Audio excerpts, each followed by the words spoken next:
You are 9 years old. It is the year 1073. It is also, by any reasonable measure, extremely cold. You are standing outside a stone building, the kind of building that seems to have been specifically designed to retain cold rather than warmth, as though the architect had a personal vendetta against human comfort. The walls are thick, the windows are small, and the light coming through them is the thin, grudging kind that northern European winters specialize in. Your shoes are wet, your hands are numb. You are holding a wooden tablet coated in wax, a stylus, and approximately zero enthusiasm for what is about to happen. What is about to happen is school.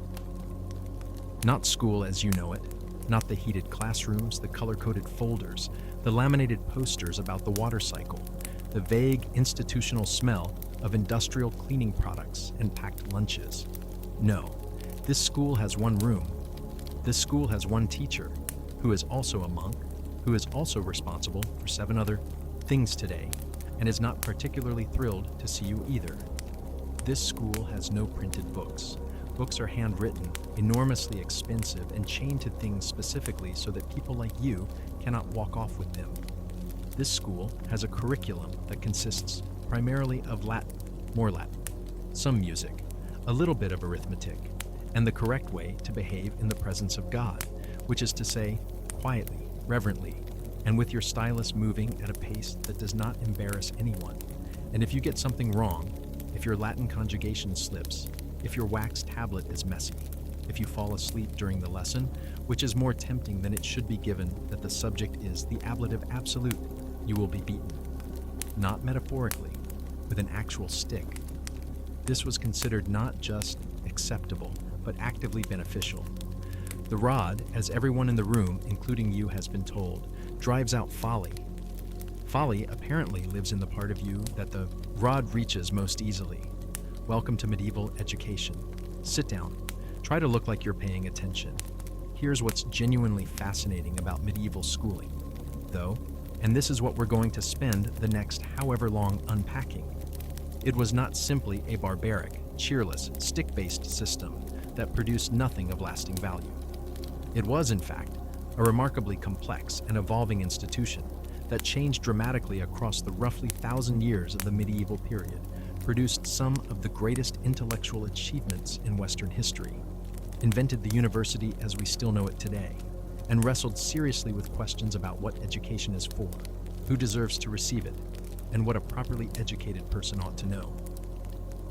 Those questions, it turns out, are not as settled as we like to think. We are still arguing about them. Medieval educators argued about them too, with great energy and occasional bitterness, and the arguments they had and the solutions they reached shaped the intellectual world of the West in ways that are still visible if you know where to look. We're going to look at all of it. We're going to look at who went to school and who didn't. And the answer to the second part of that is most people, which has its own story to tell. We're going to look at what was taught and why those specific things, and what the people doing the teaching thought they were trying to accomplish. We're going to look at the physical reality of medieval schooling, the buildings, the equipment, the daily routine, the relationship between teacher and student that was nothing like the one you experienced and yet produced recognizable human beings with recognizable intellectual ambitions. We're going to look at the monastery school, where the whole enterprise started. We're going to look at the cathedral school, where it got more complicated. We're going to look at the university, which is a medieval invention, full stop, and which is one of the most significant institutional contributions the medieval world made to the modern one. We're going to look at the education of nobles, and the education of merchants, and the education of girls, and what happened when those different constituencies tried to engage with the formal structures that had been built primarily for someone else. And we're going to look at the students, the actual human beings, sitting on the actual cold benches with the actual wax tablets, copying the actual Latin, dealing with the actual consequences of failing to copy the actual Latin correctly. Because behind the institutional history and the intellectual history, there were people. Young people mostly. Young people who were cold and hungry, and sometimes frightened, and sometimes genuinely excited by what they were learning, and occasionally doing things with their evenings in the university town that their masters would have found deeply disappointing. Medieval. Students were people. We have their letters, some of their notebooks, the regulations passed specifically to address their behavior, and the complaints of the townspeople who had to live near them. They were, in many ways, recognizable. This is one of the things that makes medieval history consistently surprising. The closer you look, the more familiar it gets. All right, the cold stone building is waiting. The monk is at the front of the room with a very particular expression on his face. Your wax tablet is ready. Let's go to school. Chapter 1. Before there was school. How knowledge survived the Dark Ages. Before we can understand what medieval schooling was, we need to understand what it was working against, what had been lost, what had survived, and what the intellectual landscape of early medieval Europe actually looked like, because it is substantially bleaker than most people appreciate, and that bleakness is the essential backdrop to everything that came after. In the classical world, Rome at its height, Greece before it, formal education was a substantial enterprise.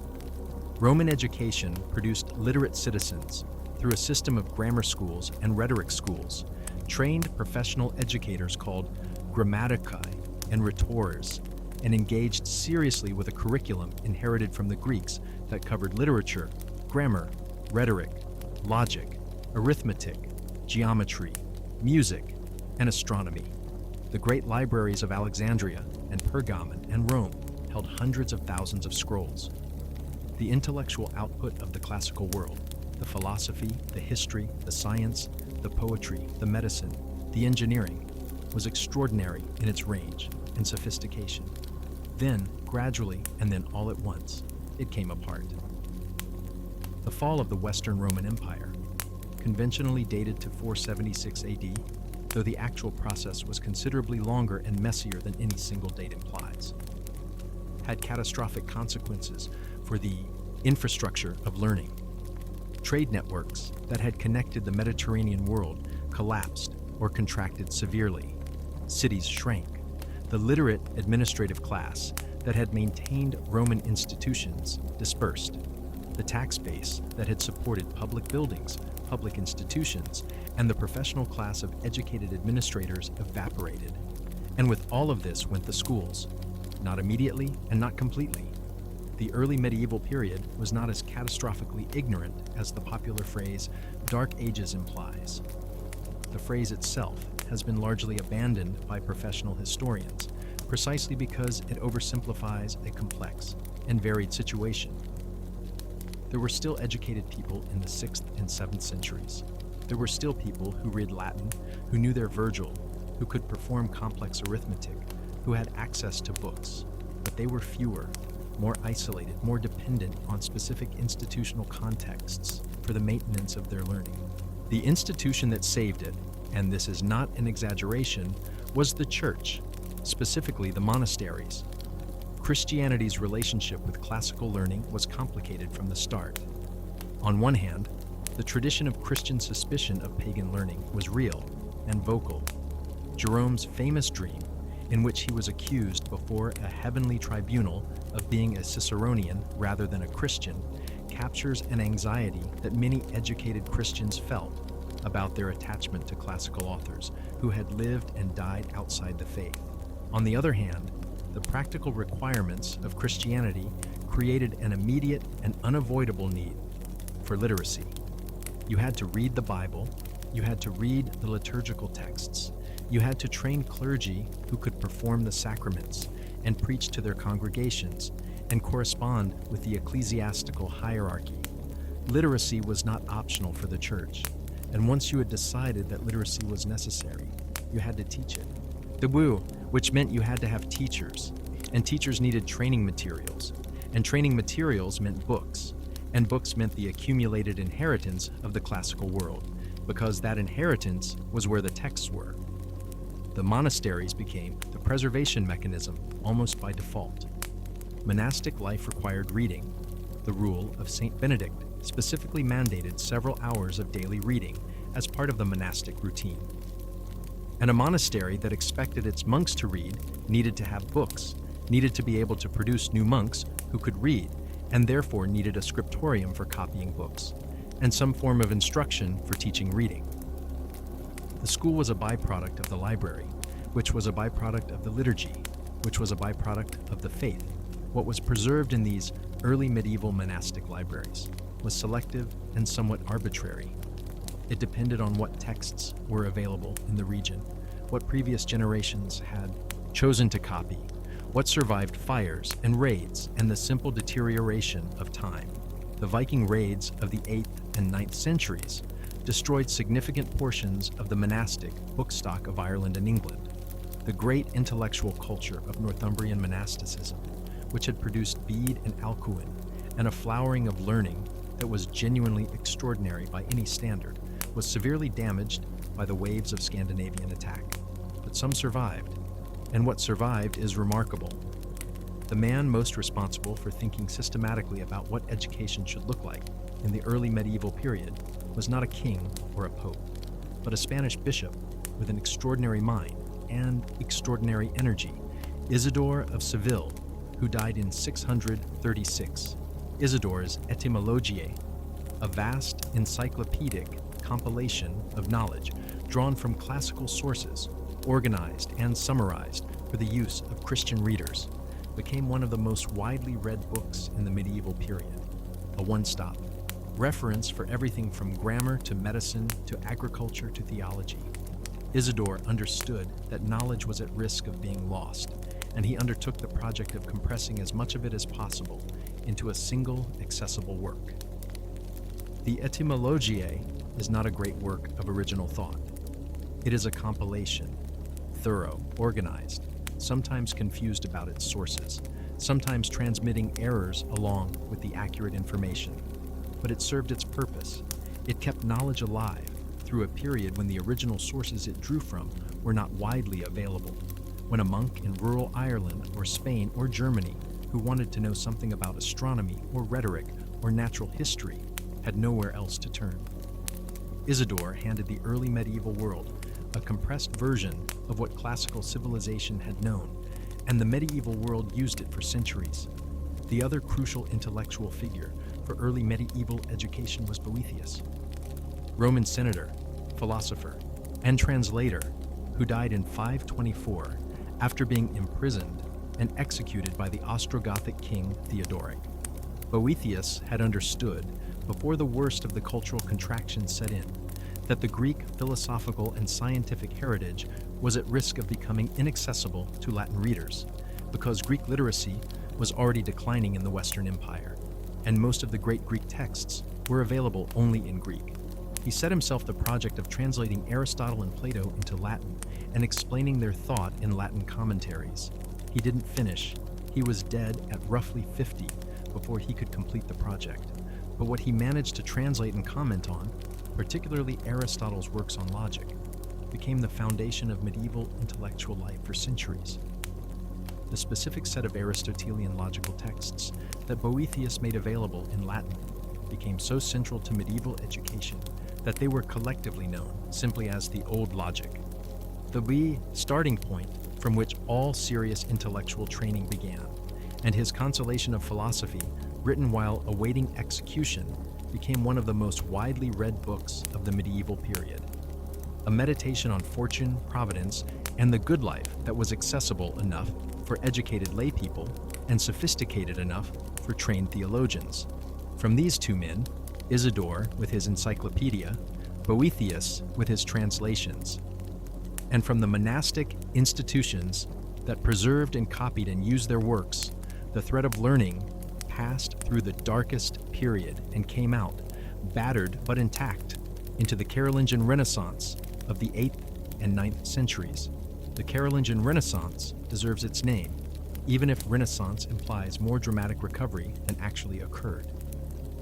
Charlemagne, king of the Franks from 768, emperor of the Romans from 800, was not himself a highly educated man.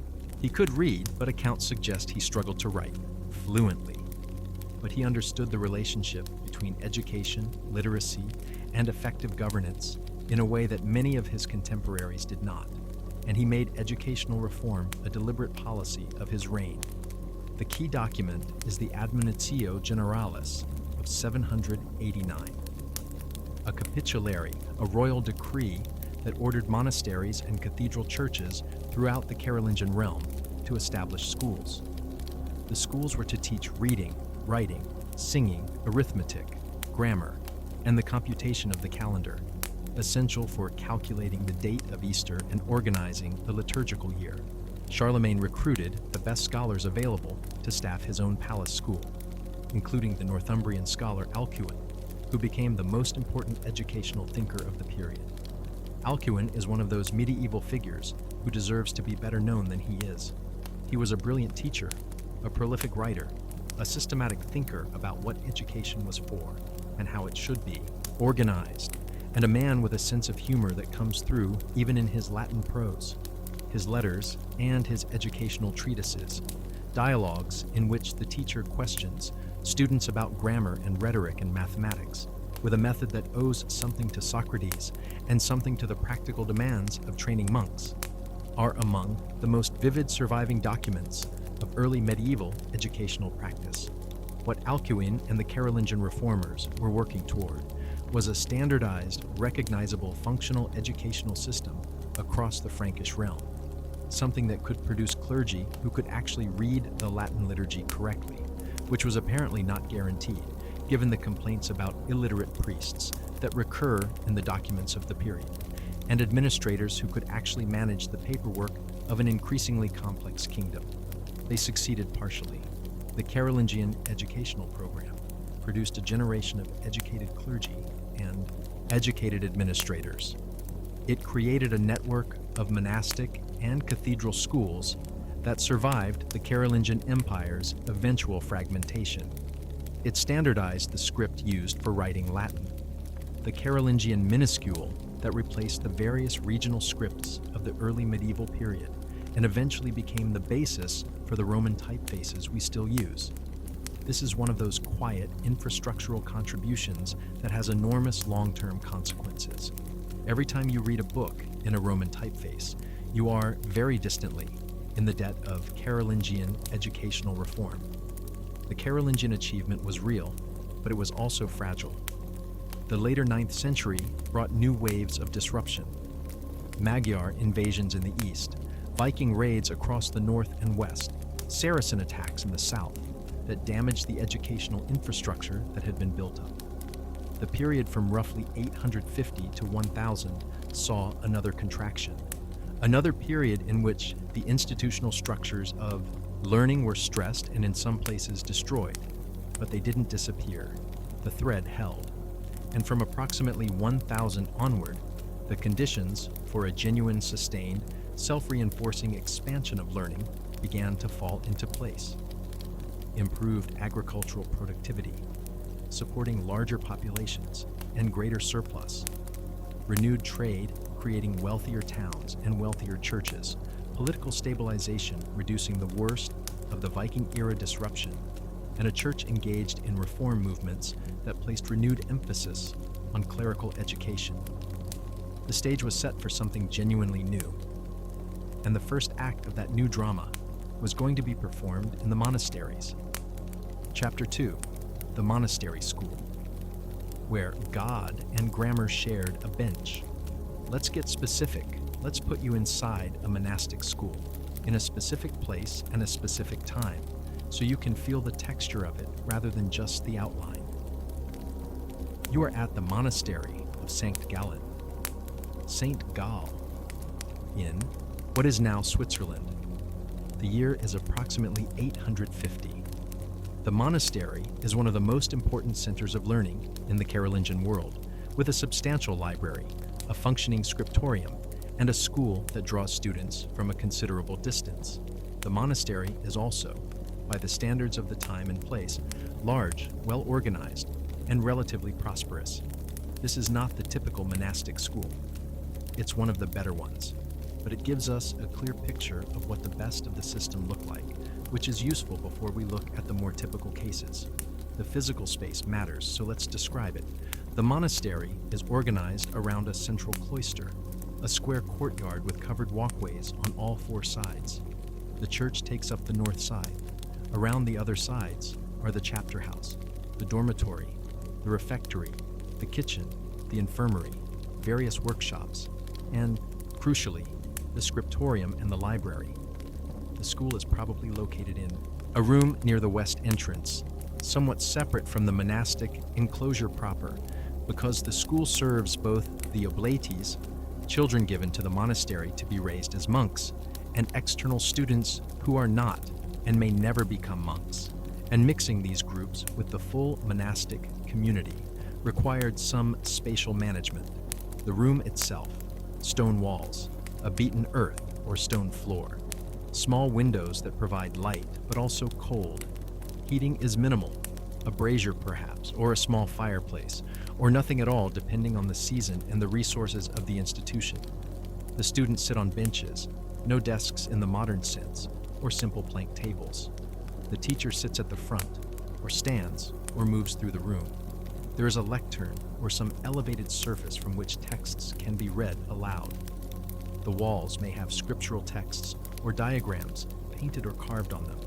The physical environment is itself part of the educational apparatus. Who are the students?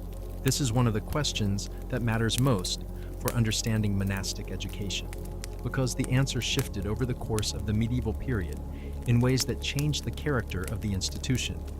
In the early medieval monastery, there were two categories of student. The first were the oblates, children typically between 5 and 10 years old, who had been given to the monastery by their families. Given is the right word. The practice of oblation involved a formal ceremony in which parents presented their child to the monastery, wrapping the child's hand in the altar cloth as a symbolic gesture of dedication. This child now belonged to the monastery, not to the family. The family might visit, might maintain some relationship, but the child's life was now monastic, and the expectation was that this child would take vows and become a monk. The oblate system was the primary mechanism by which monasteries reproduced themselves, how new monks were trained and formed, from childhood in the values, practices, and knowledge of monastic life. It was also, from the perspective of the families who used it, a solution to a practical problem. In a world with high child mortality, families often had more children than they could comfortably provide for, and giving a child to a monastery secured that child's future, provided them with education and social position, and gave the family spiritual credit for the pious donation.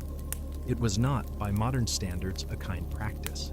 Taking a young child from their family permanently is not something we would approve of.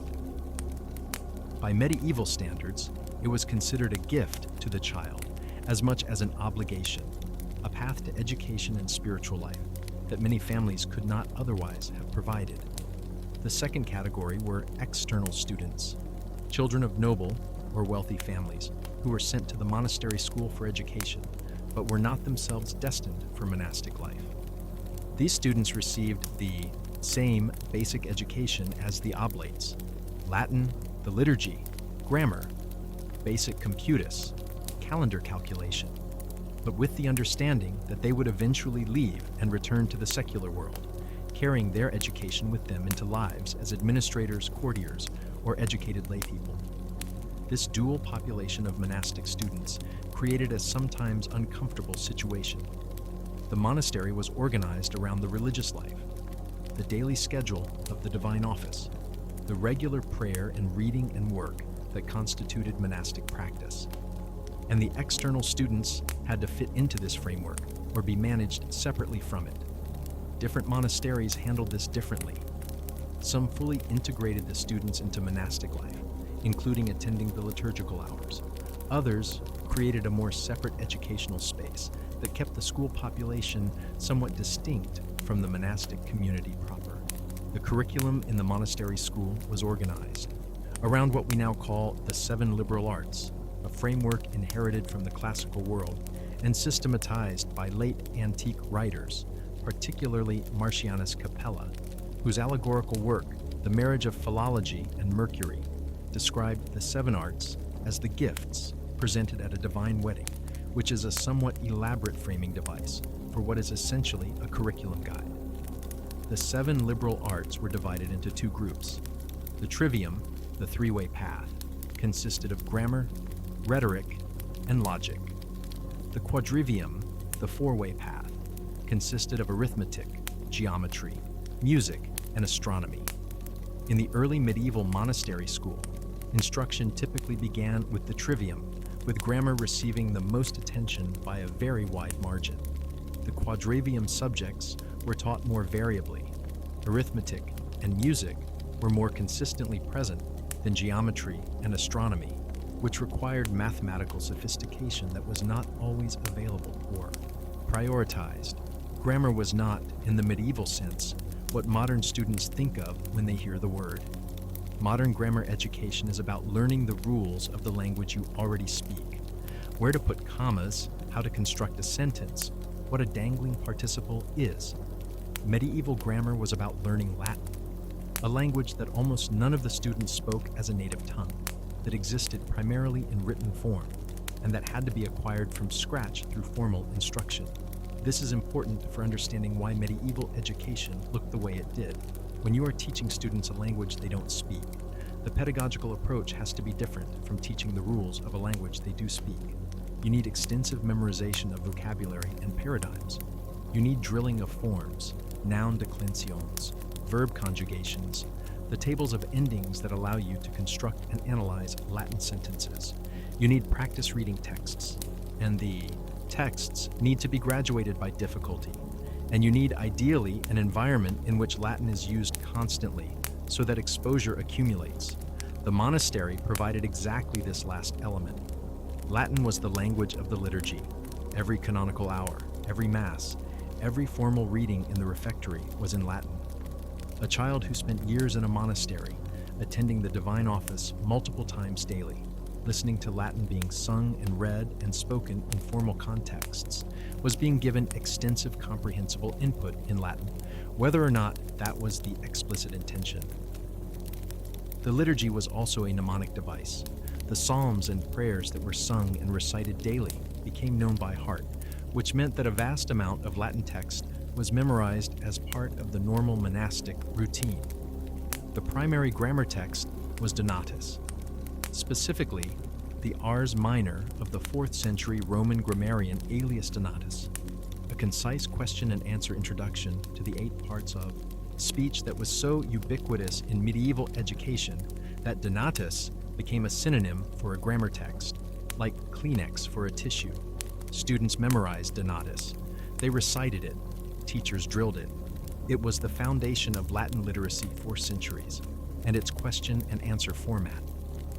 What is a noun?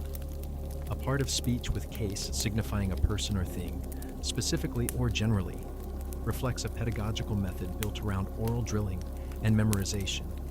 Beyond Donatus, the more advanced grammar text was Priscian, the 6th century grammarian whose Institutiones Grammaticae was a vastly more comprehensive treatment of Latin grammar, running to 18 books and dealing with syntax as well as morphology in considerable detail.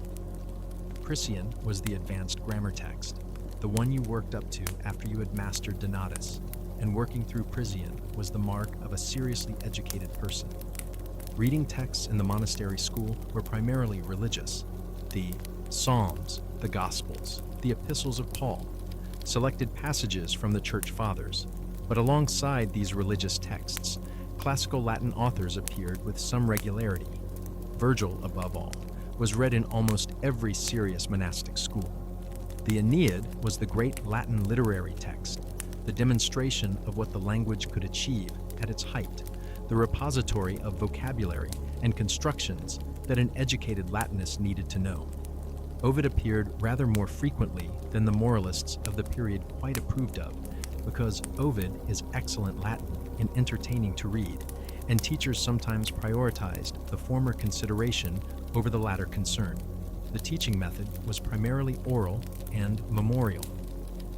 In a context where books were scarce and expensive, where a student might not have personal access to a text at all, learning by hearing and by memorization was not a limitation of the method. It was the method. The teacher read aloud. The students listened, repeated, memorized. The teacher asked questions. The students answered from memory. The teacher corrected errors. The students corrected their memories. The wax tablet, which every student carried, was a personal whiteboard, useful for practicing writing and for working out constructions, but not a substitute for the primary memorial technology of the mind. What did a day in the monastery school look like in terms of schedule? The monastic day was organized around the canonical hours, and the school day had to fit around them. Students who were oblates would have attended matins in the middle of the night, and lauds at dawn before formal instruction began. A typical instructional day in a Carolingian-era monastery school probably ran something like this: morning prayer, then instruction from roughly mid-morning to midday, then the midday office and meal in the refectory, eaten in silence while someone read aloud from a religious text, which was itself a form of instruction, then perhaps further instruction in the afternoon, or assigned reading and copying work. Then the evening office, then some time for study, or the completion of assigned work, then compline and bed. Within the instructional periods, the content varied by the level of the students. Beginners were drilling basic Latin, learning to read syllables, memorizing paradigms, working through donatas. More advanced students were reading texts and analyzing them grammatically, the process called lectio, in which a text was read aloud, construed, analyzed grammatically, and then explained in terms of its content and meaning. The most advanced students might be beginning rhetoric or logic, the higher members of the trivium. The teaching of reading itself, actual phonics, learning to decode the written symbols, was a precondition for everything else, and the monastery school addressed it through methods that are recognizable to any modern teacher.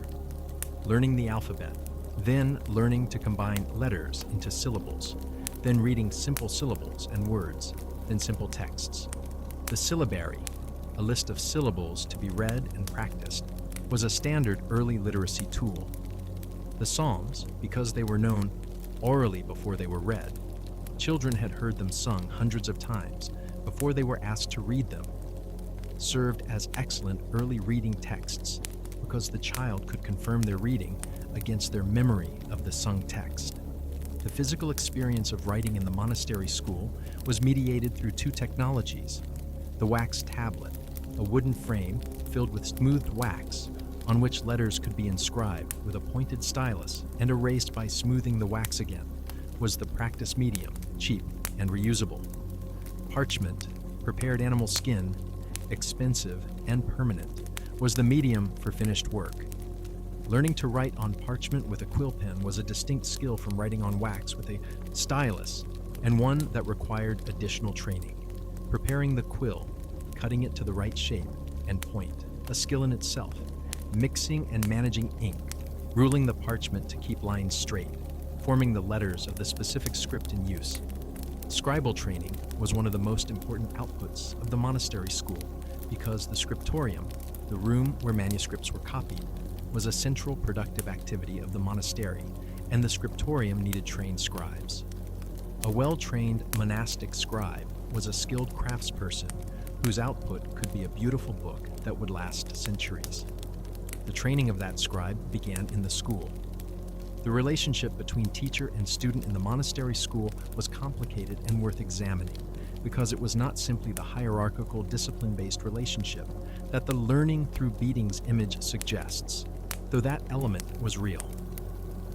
The monastic teacher was typically a senior monk, assigned to the school as part of his monastic duties. He was responsible for the formation of the oblates, not just their intellectual training, but their moral and spiritual development, the shaping of character that the monastic life required. This gave the relationship a pastoral dimension that went beyond simple instruction. The master was responsible for the souls of his students in a way that most modern teachers are not, and this responsibility was taken seriously. The effective dimension of the teacher-student relationship in the monastic context appears in the sources in ways that are sometimes touching and sometimes more complicated. Anselm of Canterbury, the great 11th century theologian, later Archbishop of Canterbury, one of the most important intellectual figures of the medieval period, was a notably warm and thoughtful teacher, whose letters to former students expressed genuine affection and continued pastoral concern. His discussions of how oblates should be treated, he argued against excessive harshness, suggesting that crushing a child's spirit through constant punishment was as counterproductive as it was cruel. Show a man thinking seriously about pedagogy in ways that were not simply conventional.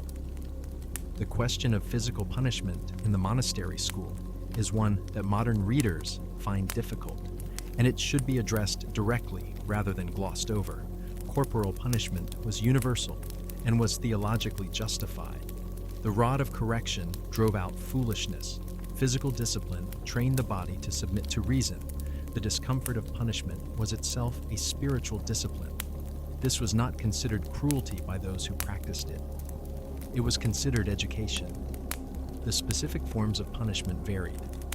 The rod or birch switch was standard for general misbehavior and academic failure. More specific punishments might be assigned for specific offenses. The frequency of punishment varied by institution and by individual teacher. Some teachers were clearly harsher than others. The sources contain complaints about teachers who were excessively brutal, which implies that there was a recognized norm beyond which punishment was considered excessive, even if that norm was set considerably higher than anything modern practice would permit. The students' experience of monastic schooling was shaped by more than just the formal instruction and the discipline. They were living in a total institution, a community whose entire life was organized around specific values and practices, where there was no real separation between school time and non-school time, where the rhythms of the liturgy structured every day, and where the community of monks they were embedded in modeled the literate, devout, ordered life that the school was preparing them for. This total institutional environment was both the strength and the limitation of the monastery school. It produced people who were deeply formed by the monastic culture, who had absorbed its values and its practices along with its Latin, but it was not well suited to educating people for lives very different from the monastic one. As the 10th century moved into the 11th, and the 11th into the 12th, the world around the monasteries was changing in ways that put new pressures on the educational system they had built. Towns were growing, trade was expanding, the church was undergoing reform movements that placed new emphasis on clerical education and created new institutional demand for trained theologians and canon lawyers. A new kind of ambitious, intellectually hungry person was appearing. Someone who wanted serious intellectual training not for the monastic life, but for a career in the church or in secular administration. That person needed a different kind of school. And a different kind of school was beginning to emerge in the shadow of the great cathedrals of the growing medieval cities. Chapter 3. The Cathedral. School. When education started getting ambitious. You are 17 years old. The year is 1115. You have traveled on foot and by cart approximately 80 miles from your home village to the city of Chartres. You have done this because the cathedral school at Chartres is, at this particular moment in history, one of the most intellectually exciting educational institutions in Western Europe. And you have heard that the masters there teach things, ideas, arguments, methods of reasoning that you cannot find anywhere else within traveling distance. You arrive in Chartres with a small bag of possessions, a letter of introduction from the priest in your home village, and not very much money. The city around you is considerably larger and noisier and more complicated than anything you have previously experienced.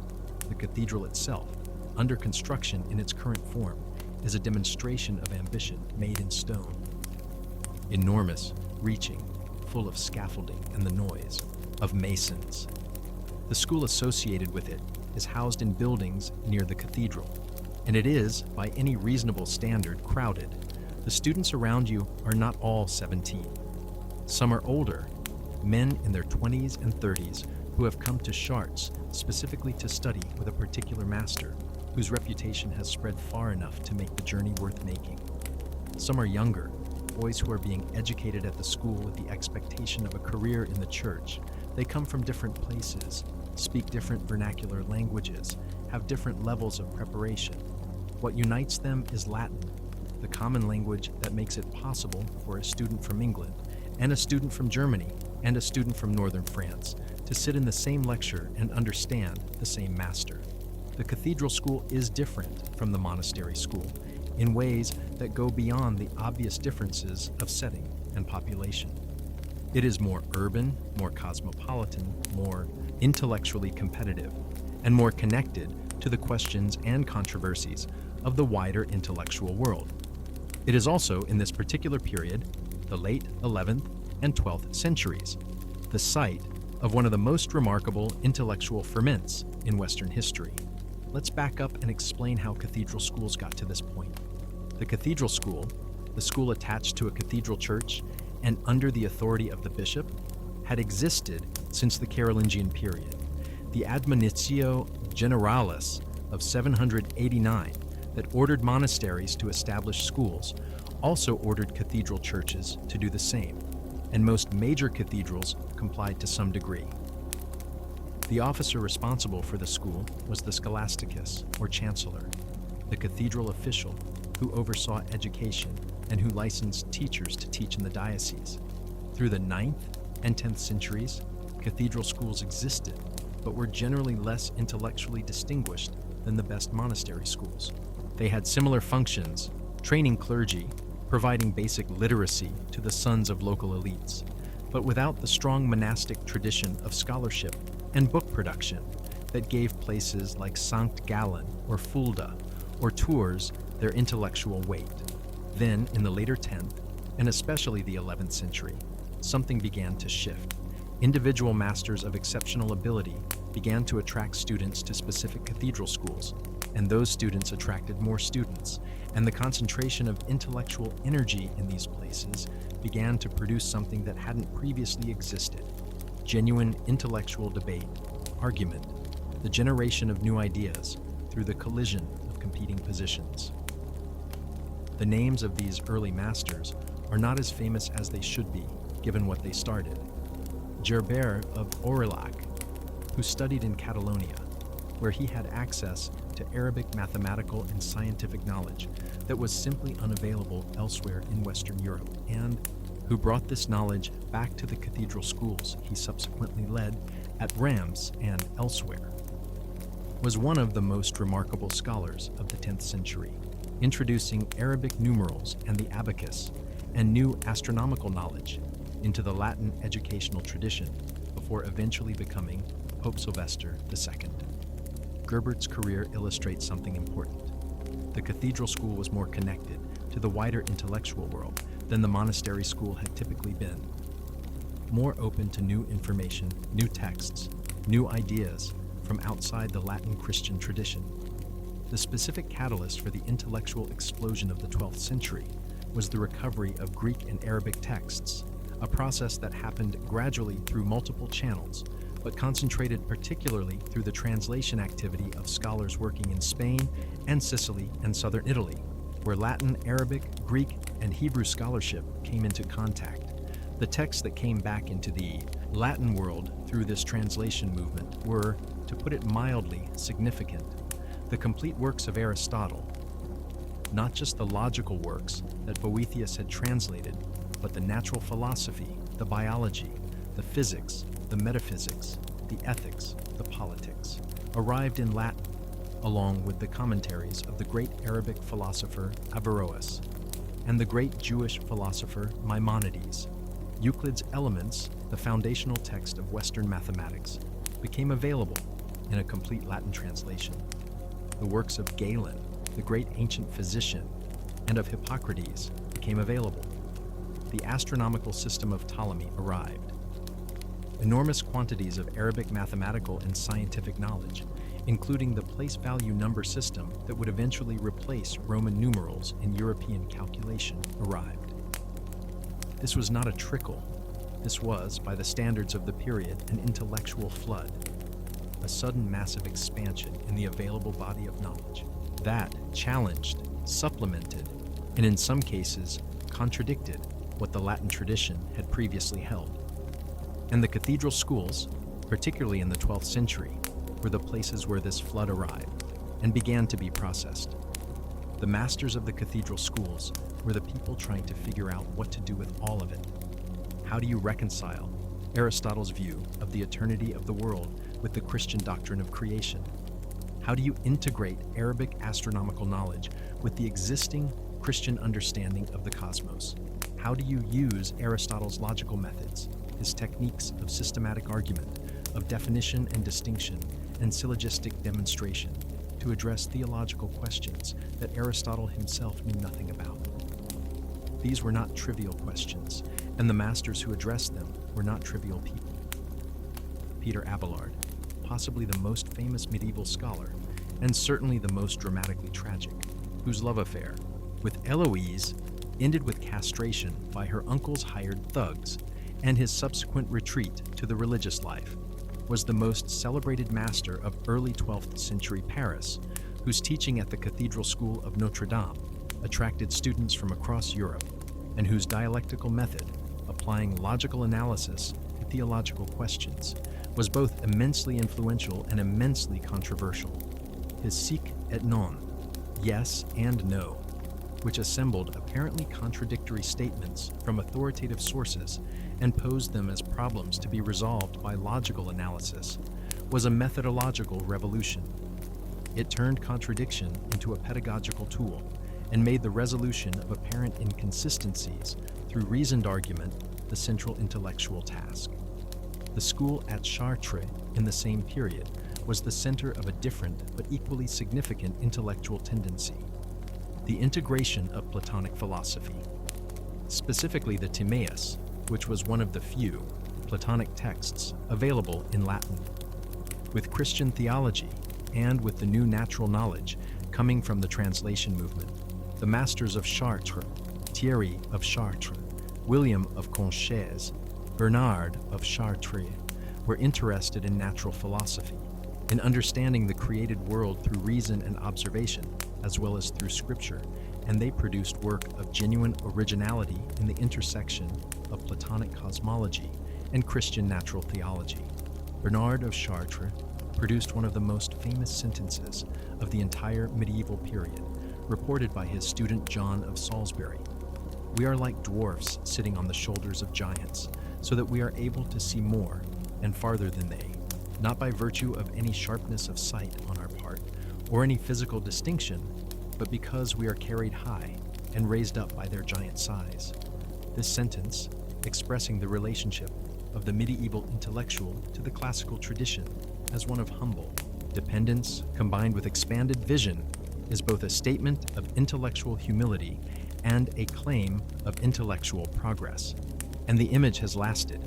Newton used it, others have used it, and it is one of those medieval formulations that has escaped its original context and become part of the general intellectual inheritance.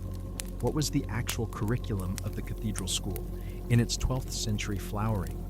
It still nominally organized itself around the 7 liberal arts, but the relative weight and content of those arts had shifted significantly from the early medieval monastery school. Grammar remained important, but it was increasingly subordinate to dialectic, logic in the modern sense, as the prestige intellectual activity. The methods of logical analysis, the ability to define terms precisely, to construct valid syllogisms, to identify fallacies, to distinguish different senses of ambiguous propositions, were the tools that made the new intellectual synthesis possible. A student who could argue logically was a student who could participate in the new intellectual culture. Grammar trained you to read and write. Logic trained you to think in the specific way that the 12th century intellectual world valued. Rhetoric, the third member of the trivium, was sometimes squeezed between the emphasis on grammar in the earlier period and the new emphasis on logic, but it maintained its importance for the training of administrators and churchmen who needed to write and speak persuasively, and it was kept alive in the curriculum partly by the practical needs of the educated professions. The quadrivium subjects were taught with varying success at different institutions. Arithmetic, specifically Boethian arithmetic, the theory of number ratios and proportions, was a standard component of a serious education. Music, In its theoretical dimension, the mathematical study of musical ratios, not practical performance, was taught, alongside arithmetic, as part of the same mathematical tradition. Geometry and astronomy were more variably taught, depending on whether the school had masters with the relevant expertise. The teaching method in the cathedral school was primarily the lecture, the lectio, in which the master read a text and commented on it, combined with the disputatio, the formal debate, which became increasingly central to the 12th century intellectual culture. The disputatio was not a modern debate in the sense of two sides arguing toward a predetermined conclusion. It was a formal exercise in logical argumentation. A question was posed, positions for and against were stated with supporting arguments, objections were raised and answered, and the master produced a final determination, a reasoned conclusion that resolved the apparent contradictions. This method, question, objection, reply, determination, became the standard form of scholastic intellectual production, visible in the great theological and philosophical works of the period, the disputed questions of the great masters, Abelard's questions, and later those of Thomas Aquinas and other major figures. Follow this format precisely because the format was the standard teaching and debate procedure of the schools. The written text is, in a sense, a transcript of the intellectual practice of the classroom. Students at the cathedral school paid fees to the master directly in many cases, and the economic dimension of education at this level was real and significant. A poor student who wanted to attend the cathedral school needed either a patron to support him or the ability to earn money in other ways. Copying manuscripts, teaching younger students, running errands for the master. The student who arrived in a cathedral city without money, but with intelligence and determination, could sometimes make it work. It was not easy. The lodging situation for students in cathedral cities was also an issue that grew more pressing as the schools attracted more students. Students needed places to live near the school, and this created a population of young men living in rented lodgings in the city, away from the supervision of their families, with unstructured time in the evenings, and access to the full range of temptations that a medieval city offered. The students of the cathedral schools were, this is documented, a genuine social problem in some cities. They drank. They got into fights with townspeople and with each other. They made noise at inconvenient hours. They committed various offenses that ended up in various courts. They also, in the same cities, in the same period, created something new, something that had not existed before, something that would change the history of education permanently. They created the university. 5:13 p.m. Chapter 4. The birth of the university, the most important educational invention of the last 1,000 years. You are standing in Bologna. The year is 1158. Around you, the city is doing what Italian cities of the period do, being loud, being commercial, being politically complicated, smelling of tanneries and food and animals, and the general productive chaos of a prosperous medieval urban center. You are, specifically, standing near a group of men who are arguing about law. This is not unusual in Bologna. Arguing about law in Bologna in the 12th century was roughly as common as breathing. Bologna had become, over the preceding several decades, the most important center of legal education in Europe, and the reason for this was a single man and a single book. The man was Irnerius, a scholar who, in the early 12th century, had begun systematically teaching a text that had been gathering dust in Italian libraries since the 6th century, the Corpus Juris Civilis, the massive compilation of Roman law assembled under the Emperor Justinian. This text, running to hundreds of thousands of words, covering every aspect of Roman legal thought, from property to contract to criminal procedure, was a complete and sophisticated legal system. And in the increasingly complex commercial and political world of 12th century Italy, a complete and sophisticated legal system was exactly what everyone needed. Students came to Bologna from across Europe to study this law, not students in the sense of young boys being educated in Latin. These were adults, many of them already educated, some of them already holding positions in the church or in civic administration, who had come specifically to acquire expertise in Roman law that they could use in their professional careers. They were in many cases older than their teachers. They were in many cases wealthier than their teachers. They were, in almost every case, extremely clear about what they wanted and not particularly inclined to accept arrangements that didn't serve their interests. This created a situation that had no precedent in the history of education. Students who were powerful enough, organized enough, and numerous enough to make demands of their teachers and of the city that housed them. The students of Bologna organized.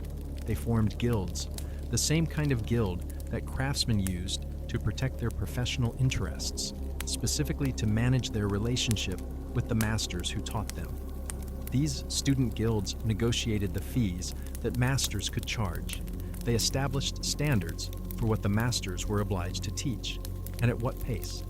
They fined masters who showed up late, who skipped material, who failed to complete the syllabus they had promised. If a master's performance was unsatisfactory, the student guild could collectively withdraw, taking their fee payments with them, and the master would find himself without students and without income. This is, to put it plainly, a remarkable inversion of the standard power dynamic between teacher and student. The monastery schoolmaster had all the power. The cathedral schoolmaster had considerable power. The masters of Bologna, in the early period of the university, were in some respects employees of their students, subject to collective bargaining, performance standards, and the ultimate sanction of being abandoned. The city of Bologna complicated this picture by attempting to keep the masters from leaving the city. Professors were economically valuable assets, and cities competed to attract and retain distinguished scholars. When Emperor Frederick Barbarossa issued his authentic Habitat in 1158, a document placing scholars under imperial protection, giving them the right to travel freely and to have their legal disputes heard by their masters or the local bishop rather than by potentially hostile local courts. He was responding to a real situation, the vulnerability of traveling scholars to harassment and exploitation by the cities and communities they moved through. This authentic Habitat is sometimes described as the founding charter of the university, and while that's an oversimplification, it does represent the formal recognition by a major secular authority that scholars and their communities were a distinct category of persons deserving specific legal protection. The idea of a community of scholars as a legally recognized entity, a universitas, in the Latin sense of a corporate body, was the conceptual foundation of the institution we are discussing. The word university itself, universitas, meant originally nothing more than a corporate body, a guild, a group of people organized for a common purpose with a recognized legal identity. The Universitas Magistrorum et Scholarium, the corporation of masters and students, was the formal structure that gradually emerged in Bologna, Paris, Oxford, and elsewhere to organize and protect the educational communities that had gathered around distinguished teachers. Paris developed the university model somewhat differently from Bologna, and the Parisian model ended up being more influential for most of Northern and Eastern Europe. Where Bologna's early university was dominated by the students, adults seeking professional legal training who had the economic and organizational power to set terms. Paris's university was dominated by the masters, who organized collectively to protect their interests and control the standards of their teaching. The University of Paris grew from the Cathedral School of Notre Dame and the community of masters who had gathered on the left bank of the Seine, the Latin Quarter, so called because Latin was the common language of its inhabitants. By the early 13th century, this community of masters had organized itself into a recognized corporation with statutes, officers, and the ability to regulate who could teach within its purview. The key regulatory mechanism was the licentia dicendi, the license to teach in a recognized university. A master needed to have been examined and approved by the existing faculty. This approval process, which involved demonstrating mastery of the relevant subjects, and defending one's knowledge in formal disputation was the origin of the academic degree. The degree was not primarily a qualification for employment, as we tend to think of it now.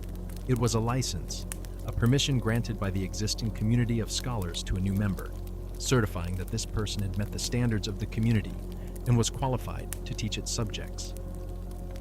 The progression through the medieval university was organized around these degrees. The Bachelor of Arts was the first stage, awarded after several years of study in the arts faculty. It certified that the student had mastered the basic curriculum and was qualified to begin teaching elementary subjects. The Master of Arts was the full qualification in the arts.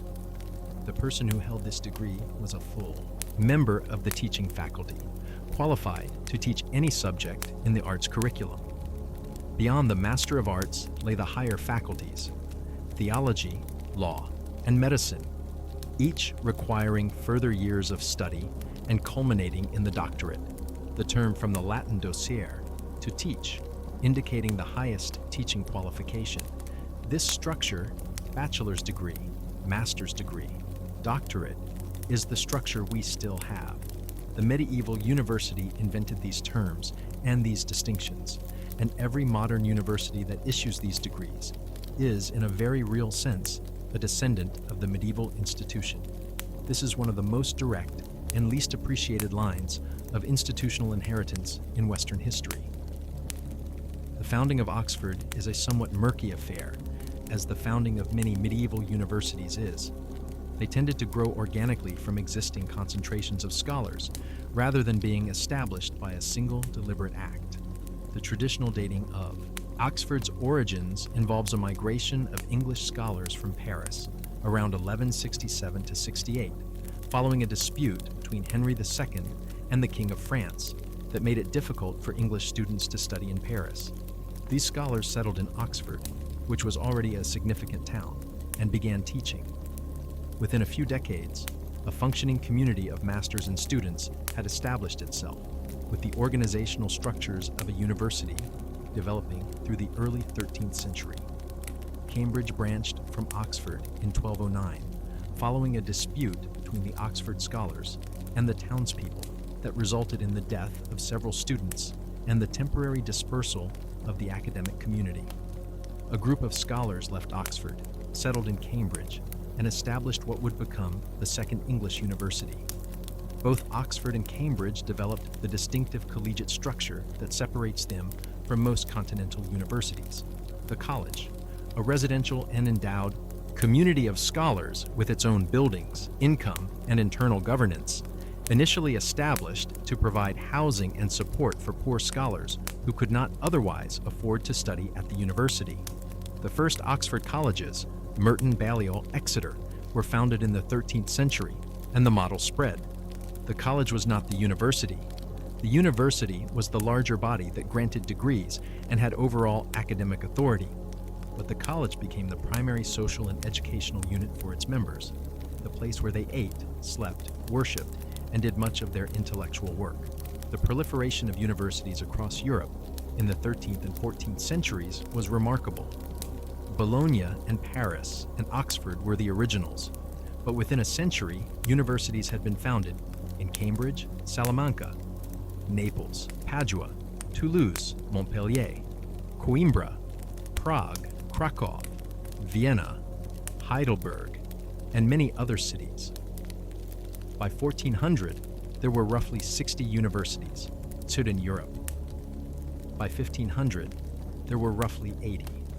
Each new university was typically founded either by royal or papal charter, the formal recognition that established the institution's legal status and its right to grant degrees, or by migration from an existing university following disputes or disruptions that sent a group of scholars to a new location looking for a new home. The papal charter was particularly important because it gave the university's degrees universal recognition. The licentia ubique docendi, the license to teach anywhere. A degree granted by a chartered university was theoretically valid everywhere in the Latin Christian world, which meant that a man who completed his doctorate in theology in Paris could, in theory, teach theology anywhere in Europe without further examination. This universality of recognition was one of the university's most valuable features, and it was a direct product of the universality of Latin as the medium of instruction and scholarship. Latin held the whole system together. The University of Paris taught in Latin. Oxford taught in Latin. Bologna taught in Latin. Prague taught in Latin. A student who had mastered the Latin that the monastery school or the cathedral school had drilled into him could, in theory, attend any of these institutions, could follow any master, could participate in any disputation, could read any text. The mobility of medieval scholars, the frequency with which individuals studied at multiple universities, following distinguished masters or seeking specific expertise, was made possible by this common language. The legal status of the university, its existence as a recognized corporate body with specific rights and privileges, was critical to its survival and its development. Universities had the right to strike, to suspend all teaching, and leave the city if their privileges were violated or their members were mistreated by the civic authorities. This right was used not infrequently as a bargaining tool in the perpetual negotiations between university and city. The threat of losing the university, the economic activity it generated, the prestige it conferred, the practical services its graduates provided, was a genuine incentive for civic authorities to maintain the arrangements that kept scholars happy enough to stay. The relationship between the university and the church was more complex. Universities were, in their early period, essentially ecclesiastical institutions. Their members were clerics. Their curriculum was largely theological. Their degrees were licensed by ecclesiastical authority. But they were not monastic institutions, and they were not fully under episcopal control in the way that cathedral schools had been. The autonomy of the university community, its right to govern itself, to regulate its own members, to set its own academic standards, was a source of persistent tension with bishops who felt that educational institutions in their dioceses should be under their authority. The relationship between the University of Paris and the mendicant orders, the Dominicans and the Franciscans, who established themselves in university towns from the 13th century onward and inserted their members into the teaching faculties, was particularly fraught and particularly significant. The Dominicans, whose order was specifically devoted to intellectual activity in the service of preaching and theological combat against heresy, understood the university as a crucial institutional resource and pursued faculty positions aggressively.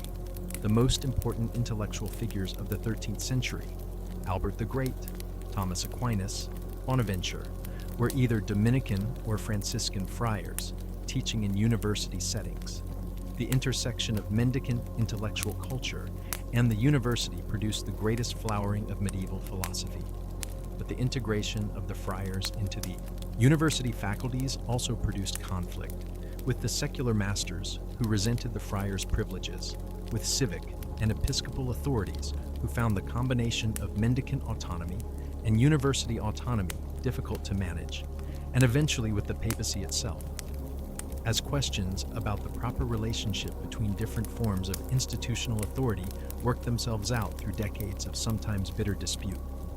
All of which is to say, the medieval university was not a peaceful institution. It was a contested, argumentative, politically complex, occasionally violent institution that was simultaneously producing some of the greatest intellectual achievements in Western history and getting into the kind of organizational disputes that universities still recognizably specialize in. It was, in other words, a university. Chapter 5. Student life. Drinking, disputing, and the occasional riot. You are a student. Specifically, you are a student at the University of Paris, sometime around 1250. You are 19 years old. You are from somewhere in England, a younger son of a minor noble family, educated at a cathedral school, sent to Paris, because Paris is where serious intellectual ambition takes you if you can manage it, and you have barely managed it with the help of a small stipend from an uncle who is a bishop, and who has made his expectations about your subsequent career very clear. Your lodgings are on the left bank. This is where the scholars live, the Latin Quarter, the area south of the Seine, where the streets are narrow, the buildings are close, and at any hour of the day or night you can hear Latin being argued loudly somewhere nearby. You share a room with two other students, one from Flanders, one from somewhere in Germany. And the arrangement is economical, but not conducive to early nights. Your room is small, cold, and contains 3 straw mattresses, a table, and a candle that you use as sparingly as possible because candles cost money, and money is a constant problem. You eat at a cheap cookshop when you can afford it, and at the cheaper cookshop when you can't. On Fridays and during Lent, everyone eats fish, which is available but not pleasant at the price point you can manage. You attend lectures. The lecture is the primary educational activity of the university, and it takes a form that is both recognizable and foreign to modern students. The master, who holds the license to teach, sits at a raised chair, the cathedra, which is the physical symbol of his teaching authority, and the origin of the word cathedral, the bishop's church, literally the church with the bishop's chair. He reads from a text, the auctors, the authoritative texts of the curriculum, and as he reads, he provides commentary, explaining vocabulary, clarifying meaning, drawing out implications, raising questions, resolving apparent contradictions. The students listen and take notes. In the period before the university's own book trade developed sufficiently to make texts regularly available, the lecture was also a dictation. The master read slowly enough for students to copy the text as he lectured, so that by the end of the course, each student would have a written copy of the text, along with the master's commentary. This was not entirely efficient, and the pace of dictation rate lectures was a constant point of complaint. Students complained that masters who dictated too slowly were wasting time.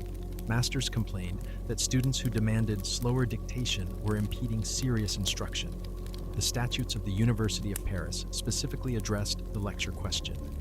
Masters were forbidden from dictating too slowly, from repeating themselves excessively for the benefit of students who couldn't keep up, from doing anything that made the lecture more like a slow dictation session than a substantive intellectual encounter with the text. The university wanted lectures to be intellectually serious, not transcription services. Different types of lectures had different status. The ordinary lecture, the lectio ordinaria, was the main daily lecture given by a full master in the morning, covering the core curriculum texts. The extraordinary lecture, the lectio extraordinaria, was supplementary, given in the afternoon, sometimes by bachelors, advanced students who had received the bachelor's degree and were permitted to do some teaching as part of their training, covering secondary texts or reviewing material from the ordinary lecture. Attendance at ordinary lectures was compulsory. Extraordinary lectures were optional. The physical act of attending lectures in medieval Paris meant moving through the city from your lodgings to wherever the master was teaching, which, in the early period of the university, before the construction of dedicated university buildings, might be anywhere. A hired hall, a church, a covered market, occasionally the open air. The university was not a campus in the modern sense. It was a city, a specific city, in which a specific population of scholars was concentrated, using whatever spaces were available. The great halls and quadrangles and libraries that we associate with Oxford and Cambridge were, for the most part, built later. They reflect the university's institutional maturation in the 14th and 15th centuries, when the collegiate system provided resources for permanent buildings. The 13th century university student at Paris was operating in a much less fixed physical environment. The disputation was the other central intellectual activity, and it was where the real intellectual excitement of the medieval university happened. The formal disputation, the disputatio, was a set-piece debate following strict procedural rules. A question was announced in advance. A defending student, the respondent, prepared a position. Objections were raised. By other students, the opponentes, the respondent replied to the objections, and the master presiding provided the determinatio, the authoritative resolution of the question. This sounds potentially dry. In practice, it was often the opposite. The medieval university disputation was a genuinely competitive intellectual performance, and skill in disputation was the primary marker of academic excellence.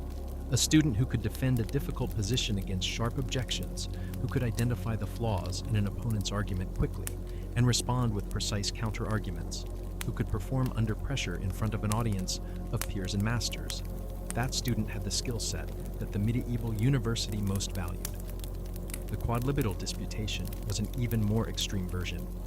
In the quadlibet, the master agreed to dispute on any question that anyone in the audience chose to raise.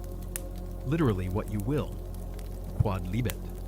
This required not just defensive skill, but the ability to improvise, to find a reasonable position on an unfamiliar question under pressure, to think quickly and argue coherently without preparation. The great masters whose quadlibetal disputations survive in written form, Thomas Aquinas, Henry of Ghent, John Duns Scotus, were performing genuine intellectual feats, and the written records give some sense of the speed and precision the format required. The disputation also had its comic dimension. Among students, informal disputations happened constantly, in lodgings, in taverns, in the streets. The intellectual culture that the university created was all-pervasive. You didn't stop arguing when you left the lecture hall. The arguments continued over ale, continued in the evening, continued in the morning before the lecture began. And because the arguments were in Latin, the common language that allowed French and English and German and Polish students to argue with each other, the Latin Quarter was genuinely a place where, on any given afternoon, you could hear substantial intellectual arguments being conducted loudly and sometimes ill-temperedly in the street. The social dimension of student life was not exclusively intellectual. Medieval university students were young men, many of them away from home for the first time, in possession of slightly more freedom than was perhaps advisable. The towns they lived in provided the full range of diversions that medieval towns provided, and the students used them. The tavern was a central institution of student social life. Cheap wine, or in England, ale. Company, heat in cold months, and the ongoing informal intellectual culture that the disputation fostered in a less formal key. The relationship between university students and the town they lived in, the town and gown relationship, as it came to be called, was one of the most consistently fraught aspects of medieval university life. The students needed housing, food, and various services from the townspeople. The townspeople needed the economic activity that the student population generated. Neither side liked the other very much. The sources of conflict were structural and persistent. Students often didn't pay their bills. The letter home, asking for more money, is one of the most consistent genres of medieval student correspondence, and the gap between when the money ran out and when the next remittance arrived could be managed only by running up debt with local merchants and landlords. Townspeople who extended credit to students found that students sometimes left town without paying, which did not improve relations. Students also had the protection of clerical status. They were technically clerics, and clerics had legal immunity from secular courts. A student who committed an offense in town could claim to be tried by the ecclesiastical court rather than the secular one, which was generally more lenient, and which the townspeople erupted regularly into actual violence. The St. Scholastica Day Riot of 1355 at Oxford is one of the best documented examples. What started as a tavern dispute between students and townspeople over the quality of the wine escalated over 3 days into a full-scale riot in which a significant number of people were killed on both sides. University buildings were attacked, and students were dragged from their rooms and beaten. The aftermath involved the town being required to perform annual penance for its role in the riot, processing to the university church, and paying a fine for each of the scholars killed.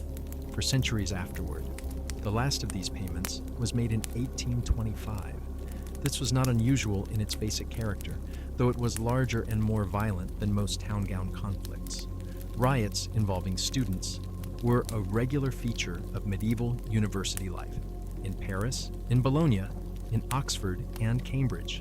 They ranged from minor brawls to organized attacks on town properties to what were essentially small urban battles. The legal and institutional machinery that the university had developed to protect its members, the clerical privilege, the right to be tried in ecclesiastical courts, the university's power to place towns under an interdict that suspended all religious services, was specifically developed in response to the real danger that scholars faced from hostile townspeople. The students' own behavior was not entirely blame-free, and the university authorities knew it. The statutes of medieval universities contain extensive provisions about student conduct, about prohibitions on carrying weapons, which were widely ignored, about curfews, also widely ignored, about gambling, about attending tournaments, which distracted from study, and involved both expense and risk of injury, about maintaining houses of ill repute, condemned with rather more emphasis than one might expect if it were not a genuine problem. The picture that emerges from the statutes is of a population of young men who were doing more or less what young men away from home have always done, and of university authorities who were doing their best to regulate it with limited success. The poverty of many students was a genuine and serious issue. The letter home asking for money, of which dozens survive in various manuscript collections, including formula letters and rhetorical handbooks that were designed as models of the genre, which tells you how common the situation was, is a genuine reflection of student economic precariousness. Many students had to interrupt their studies to earn money, working as servants in wealthier households, copying manuscripts for booksellers, tutoring younger students, or simply begging. The student who persisted through a full university course, leading to a master's degree, was committing to roughly 6 to 8 years of study, and maintaining the economic resources to do this was a genuine challenge. The college system in England, developed through the 13th and 14th centuries at Oxford and Cambridge, was partly a response to this poverty problem. The founders of the early colleges, wealthy churchmen mostly, endowed them specifically to provide housing, meals, and a small stipend to scholars who could not otherwise afford to study. The college was a charitable institution before it was a prestigious one, and the beneficiaries of the early collegiate foundations were selected on the basis of poverty and intellectual promise, not on the basis of social connection and the ability to pay. This changed over time, as the colleges became wealthier and more established, and more attractive to the families of the powerful who wanted to benefit from their association. But the memory of the original charitable purpose is there in the statutes of the early foundations, and it reflects something genuine about how medieval people thought about education and intellectual talent. That talent and scholarship was a gift that deserved support regardless of the economic situation of the person who possessed it, and that it was a form of piety, a form of service to God and the Church, to support such talent. The more fortunate students, those with patrons, or those from wealthier families, or those who obtained positions in collegiate foundations, had a materially very different experience from the poorest scholars. The college at Oxford or Cambridge by the 14th century provided a common hall for meals, a chapel for worship, a library for study, and the company of a relatively small community of scholars in a physically comfortable, by medieval standards, environment. This was not luxury, but it was stability, a fixed place, regular meals, community, and access to books. The library was a particularly significant resource. Medieval university libraries were not open-stack libraries in the modern sense.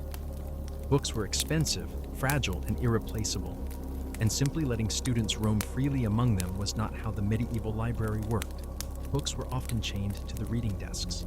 The chained library that you can still see in its original form at Merton College, Oxford, is the literal physical expression of the medieval attitude toward books as objects too valuable to trust to the casual reader.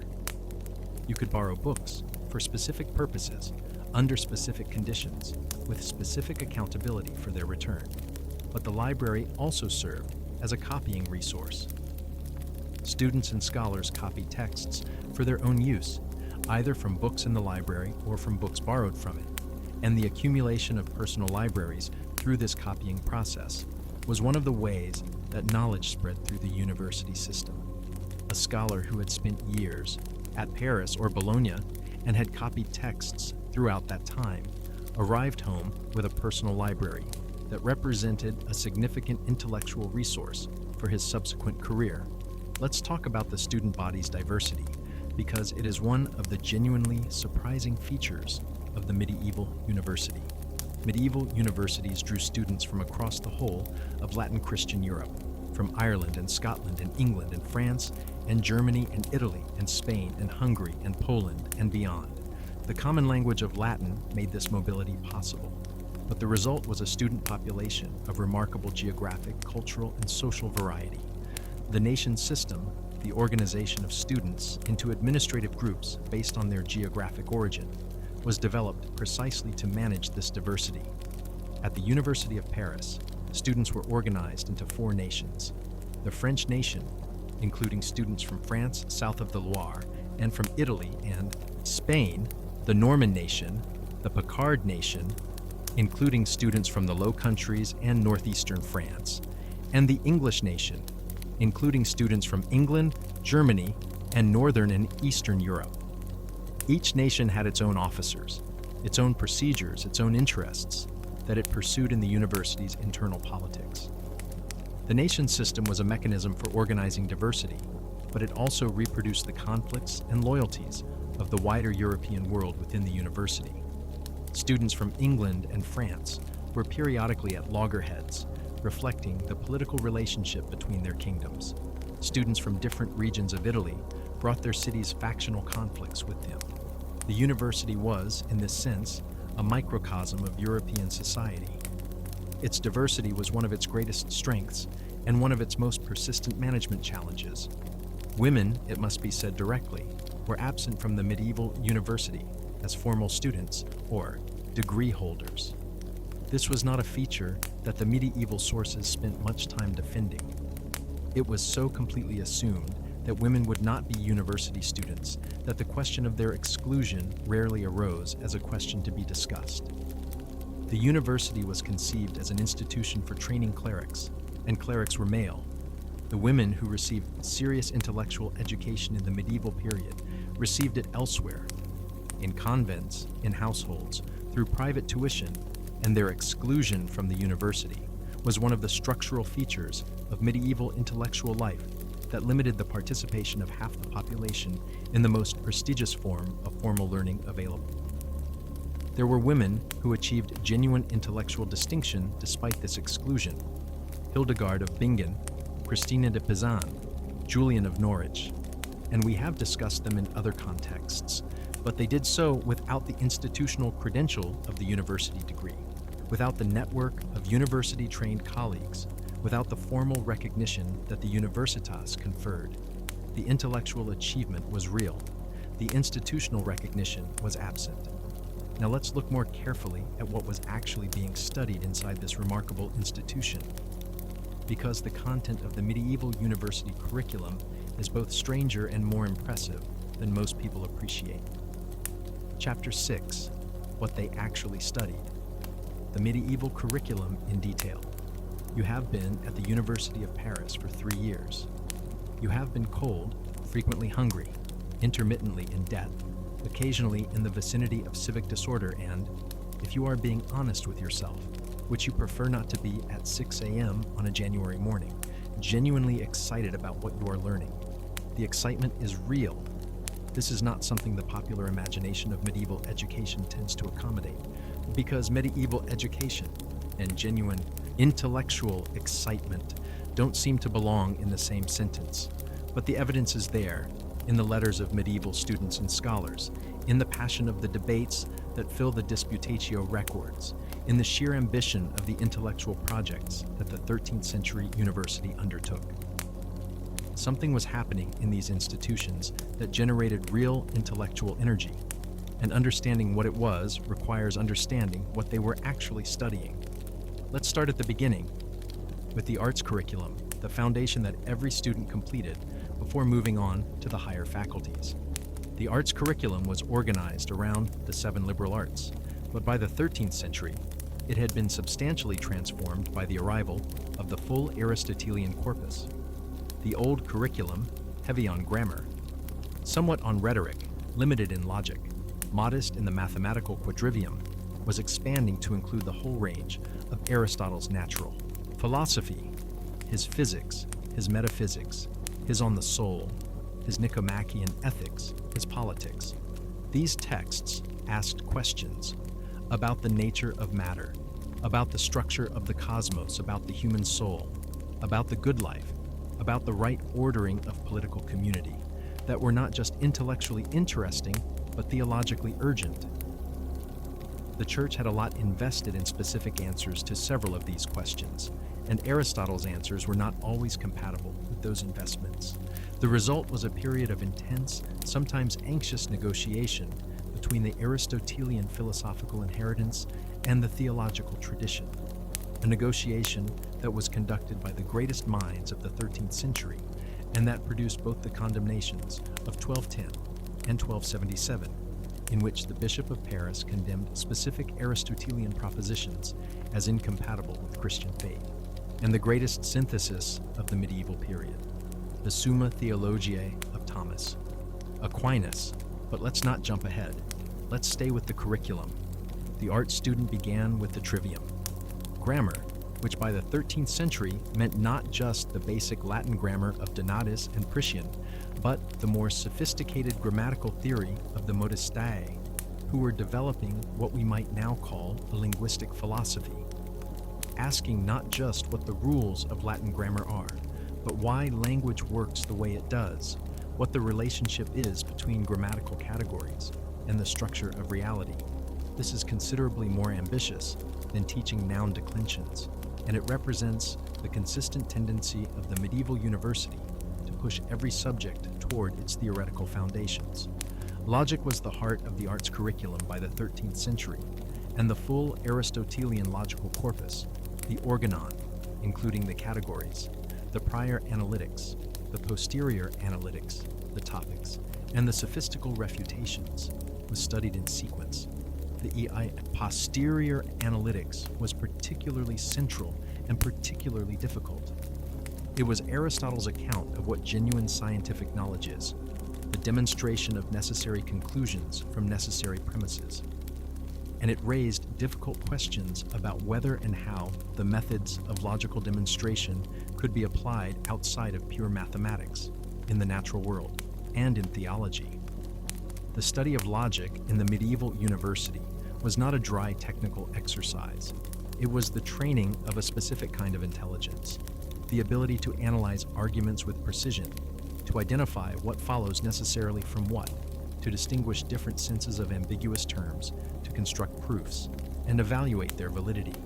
A student who had thoroughly mastered the Aristotelian logical corpus had a powerful set of analytical tools that could be applied across all fields of inquiry. This is why logic was considered the foundational skill, the tool that made all other intellectual Arhatan activity possible.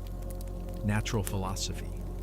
The reading of Aristotle's physical works, covering the nature of matter, motion, place, time, the structure of the cosmos, was an area of particular excitement and particular controversy in the 13th century university. Aristotle's account of the physical world was sophisticated, systematic, and in several respects incompatible with Christian theology. Aristotle believed the universe was eternal. It had no beginning and would have no end. Christianity insisted the universe was created by God at a specific moment in time. Aristotle's account of the soul made it unclear whether individual human souls were immortal in the way Christianity required. Aristotle's God, the unmoved mover, was not the personal providential God of Christianity. These tensions were real, and different thinkers handled them differently. The most radical position, associated with the arts faculty masters, influenced by the Arabic commentator Averroes, was something like double truth. The philosophical conclusion might be one thing, the theological conclusion another, and both could be maintained simultaneously in different intellectual registers. This position was condemned by the Church because it seemed to make philosophy and theology incompatible. and the Church was not willing to accept that conclusion.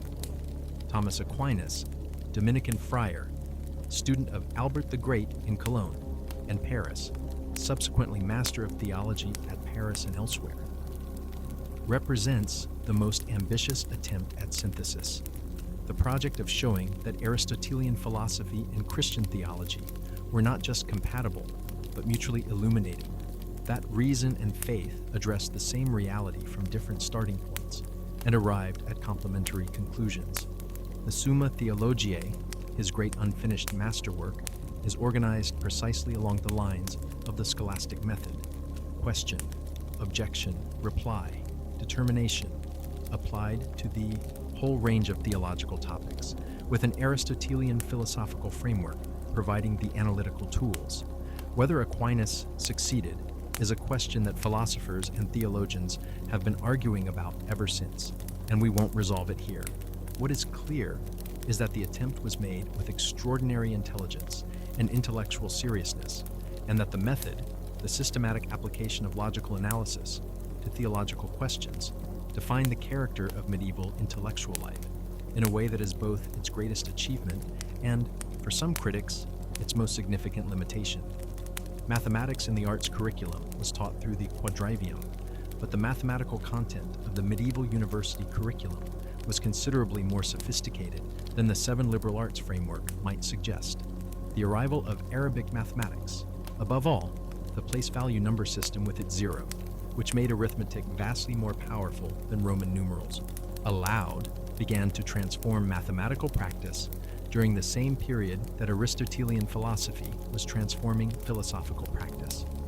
The Liber Abaci of Leonardo of Pisa, Fibonacci, published in 1202, introduced the Hindu-Arabic number system to a Latin European audience, with an explanation of its practical applications in commercial arithmetic, and the spread of this system through the 13th and 14th centuries represents a genuine mathematical revolution.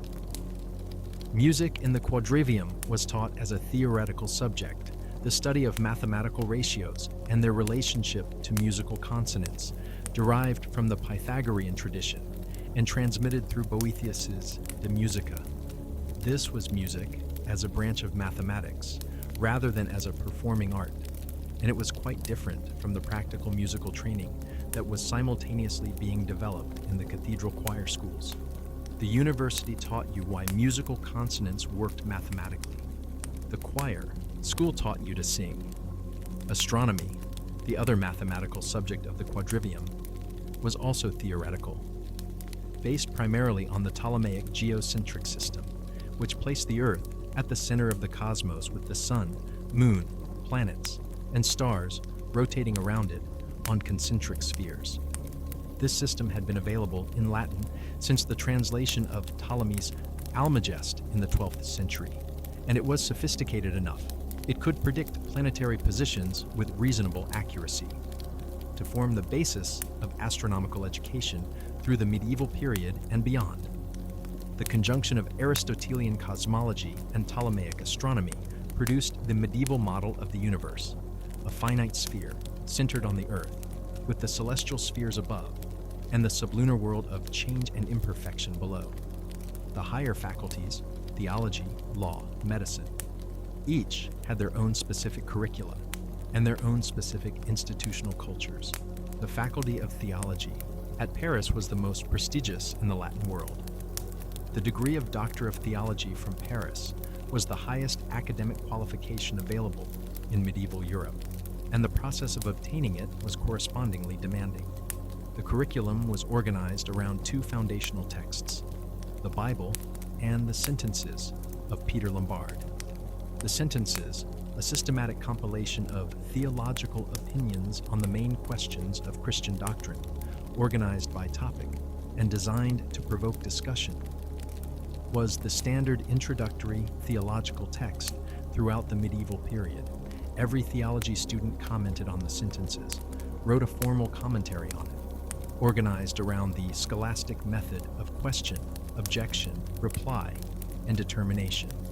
The commentaries on the Sentences of the major 13th and 14th century theologians survive as major works of medieval theology: Aquinas' Commentary, Bonaventure's Commentary, Duns Scotus's Commentary, William of Occam's Commentary. Each represents a significant theological and philosophical achievement in its own right.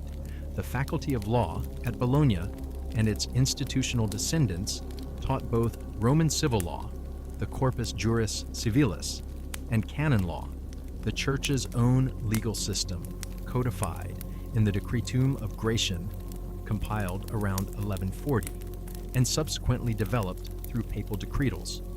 The practice of legal education was organized around glossing, adding marginal and interlinear notes to the legal texts that explained their meaning, resolved apparent contradictions, and extended the legal principles to new cases. The great Bolognese legal masters, Irnerius, Bulgarus, the Four Doctors, built up the gloss apparatus that transformed the bare text of Justinian into a usable legal system for medieval Europe. Canon law and civil law were the most immediately practically useful subjects in the medieval university curriculum. More immediately useful than theology for most professional purposes. The trained lawyer was in demand across medieval society, in the Church's own courts, in royal and noble administration, in commercial dispute resolution, in the endlessly contested terrain of property rights and inheritance. The investment in legal education paid off more quickly and more reliably than the investment in theology, and the faculties of law at Bologna and elsewhere attracted ambitious men who understood this. Medicine was the third of the higher faculties, based primarily at Montpellier and Salerno, the latter predating the university proper, having been the major center of medical learning in the 11th and 12th centuries, and subsequently at Bologna and Paris and elsewhere. The curriculum was based on the Greek medical tradition, Galen and Hippocrates in Latin translation, supplemented by Arabic medical works, particularly the Canon of Medicine of Avicenna, Ibn Sina, which was the standard medical textbook of the later medieval period. Medieval medical education was heavily theoretical.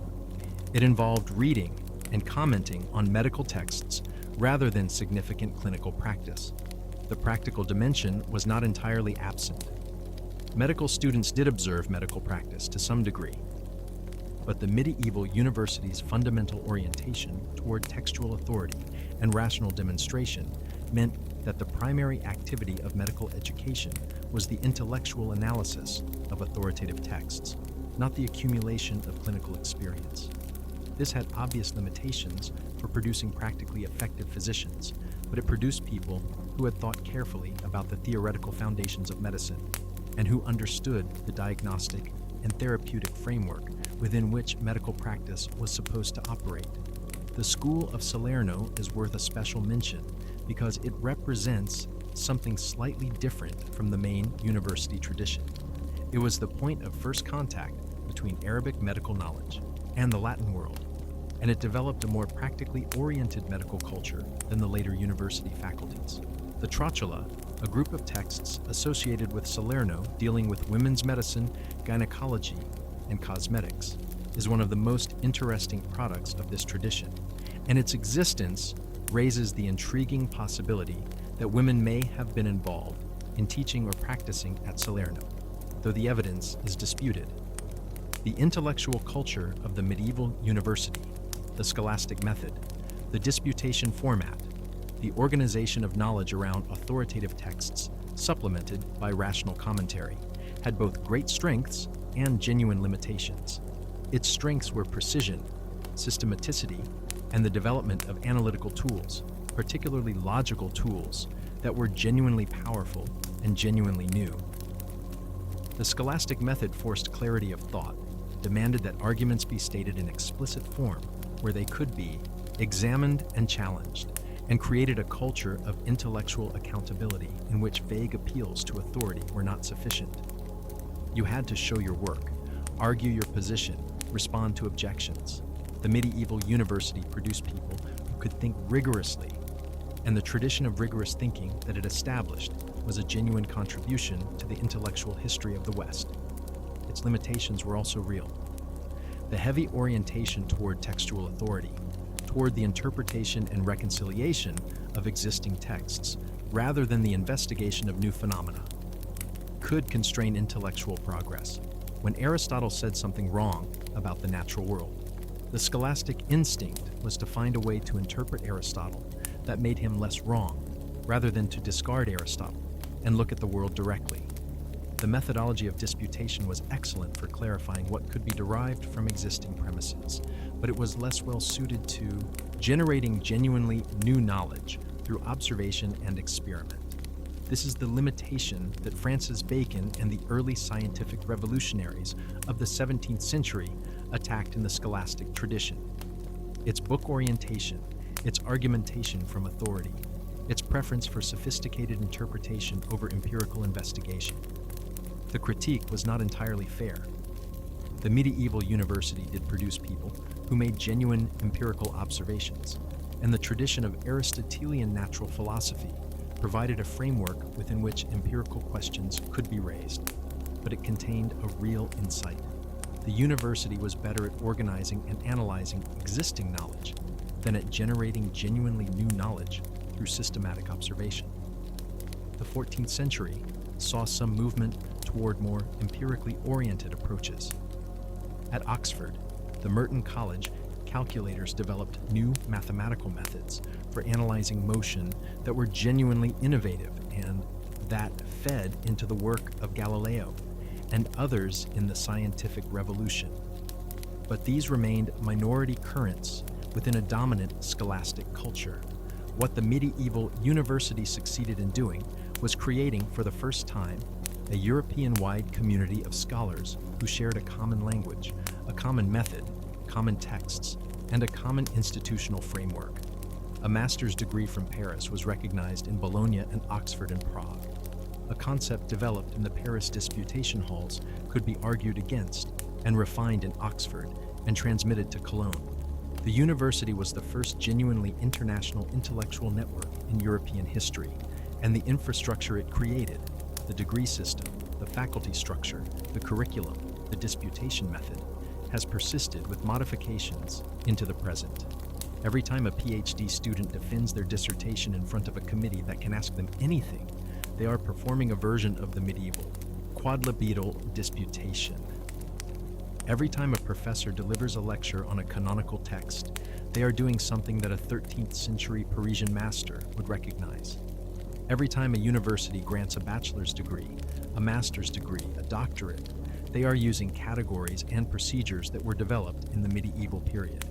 The institution is old. The institution is also, in its fundamental structure, still here, which is either a tribute to the wisdom of its medieval founders or a challenge to the imagination of its current occupants, and possibly both at once. Chapter 7. Education outside the university.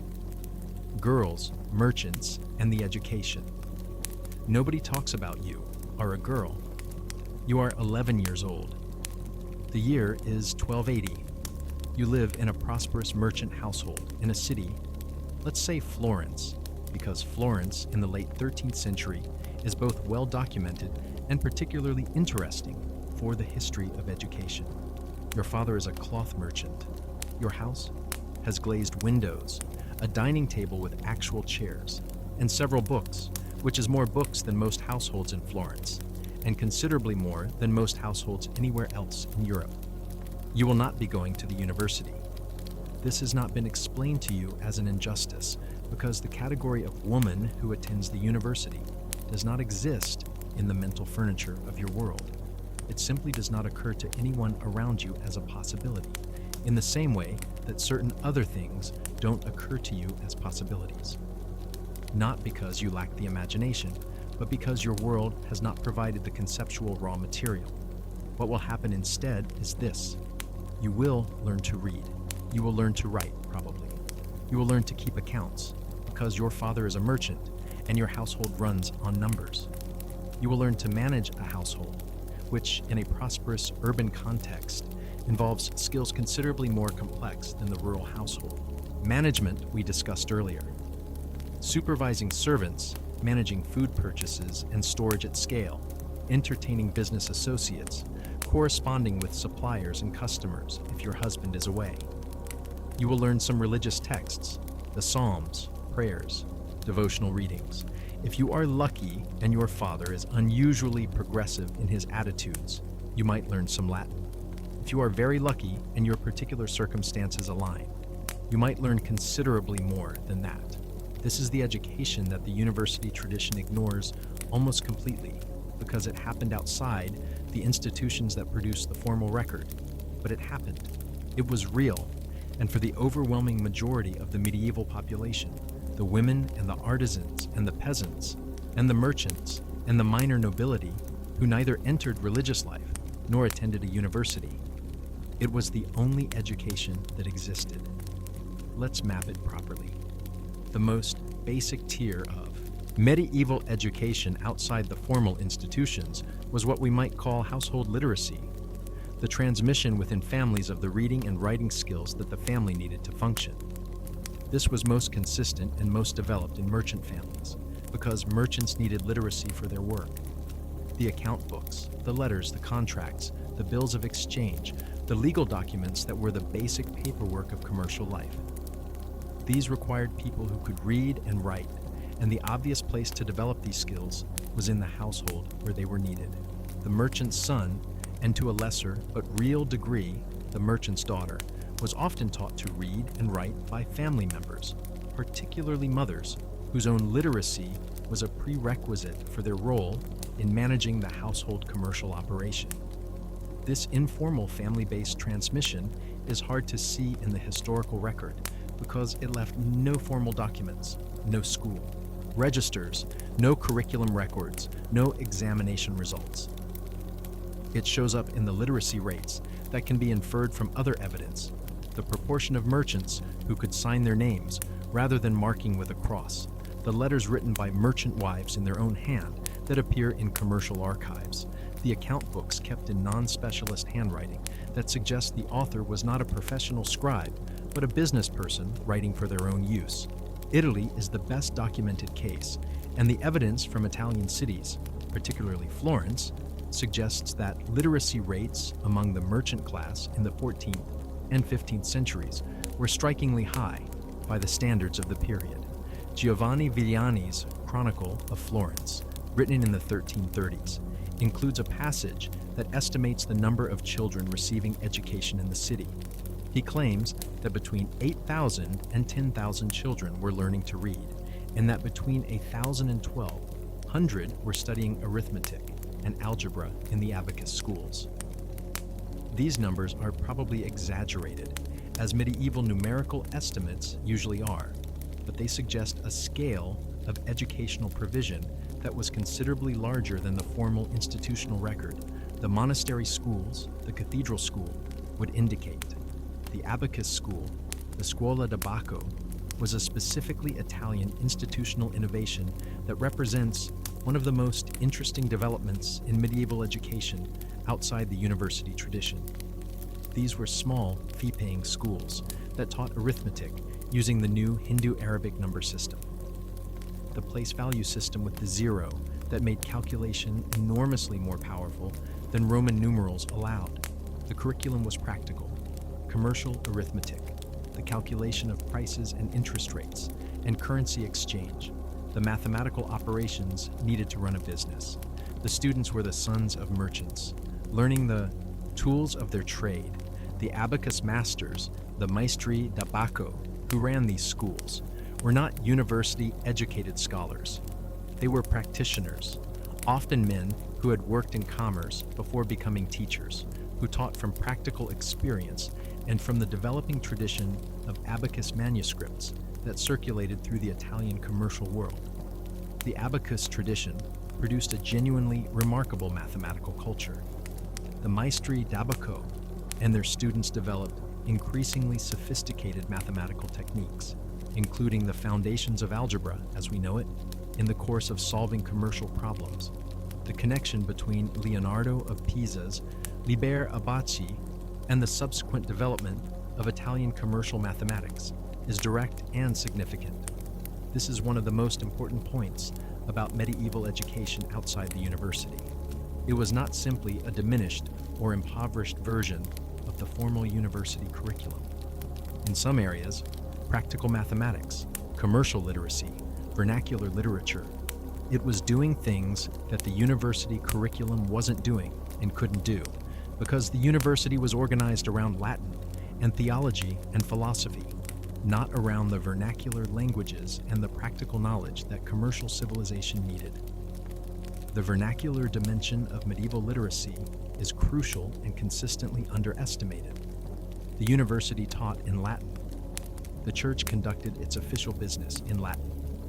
The law courts of much of Europe used Latin for formal documents, but the overwhelming majority of medieval Europeans spoke vernacular languages. English, French, German, Italian, Spanish, Dutch, Czech, Polish, and dozens of others, and an increasing amount of the reading and writing that mattered in their daily lives was conducted in those vernacular languages. Vernacular literacy, the ability to read and write in one's own language rather than in Latin, was spreading through the 13th, 14th, and 15th centuries in ways that the formal educational history consistently underestimates. The growth of vernacular literature, the French romances, the German epics, the Italian poetry of Dante and Petrarch and Boccaccio, the English poetry of Chaucer, the Dutch mystical writings of the Beguines, both reflected and drove this growing vernacular literacy. People were reading these texts, which meant people were learning to read vernacular texts, which meant someone was teaching them. Song schools, schools organized primarily to teach boys to sing the liturgy for cathedral and church choirs, were, alongside this musical training, providing basic literacy in Latin, and sometimes in the vernacular. These schools were widespread, attached to cathedrals, collegiate churches, and significant parish churches across Europe. They were not primarily academic institutions. Their core function was musical, but the literacy they provided as a byproduct of their musical training represented a significant educational resource for the boys who attended them, particularly for boys from families that couldn't afford more elaborate education. The chantry school, established by wealthy individuals who endowed a chantry priest to say daily masses for their soul, with the additional expectation that the priest would teach the children of the neighborhood, was another widespread form of elementary education in the later medieval period, particularly in England. These schools were small, local, and variable in quality. The chantry priest who taught them might be an educated and capable teacher, or he might barely have the literacy required for his liturgical duties, but they represent a commitment by wealthy medieval laypeople to the educational provision of their communities, a recognition that basic schooling was a social good worth endowing. The guild system also played a role in education that the formal histories underemphasize. Craft guilds in the later medieval period regulated the training of their members through the apprenticeship system, a formal arrangement in which a young person was indentured to a master craftsman for a period of years, during which they lived in the master's household, worked under his supervision, and acquired the skills of the trade. The apprenticeship was not primarily an intellectual education, but it was, by the later medieval period, increasingly expected to include some basic literacy and numeracy. The guild statutes of various cities specify that apprentices were to be taught to read and write, or that masters were required to ensure their apprentices could do so. The merchant guilds of the major commercial cities were particularly active in educational provision, recognizing that literate, numerate members were better equipped to conduct the guild's business. The guild-funded school, supported by the guild's collective resources, appears in the later medieval period in several major cities as an extension of the guild's concern for its members' professional competence. Girls' education in the medieval period is one of the most complex and under-researched areas of medieval educational history because it was most thoroughly conducted in informal and institutional contexts that left the least documentary record. Let's map it as carefully as the evidence allows. At the highest social levels, the daughters of kings and great nobles, formal education was a serious matter because an educated noblewoman was more valuable in the marriage market and more effective in the political roles she might eventually need to fill. Royal and high noble daughters were educated by household tutors, sometimes of considerable distinction, and the expected curriculum included literacy in French and often in Latin, some knowledge of literature and history, the practical skills of household management, music as a performance art, not just as theory, embroidery, and other high-status needlework, and the social skills, dancing, conversation, comportment, that court life required. The education of noble girls was overwhelmingly private, conducted within the household, by household members and hired tutors, without the institutional framework of school or university. It was also surprisingly wide-ranging in some cases.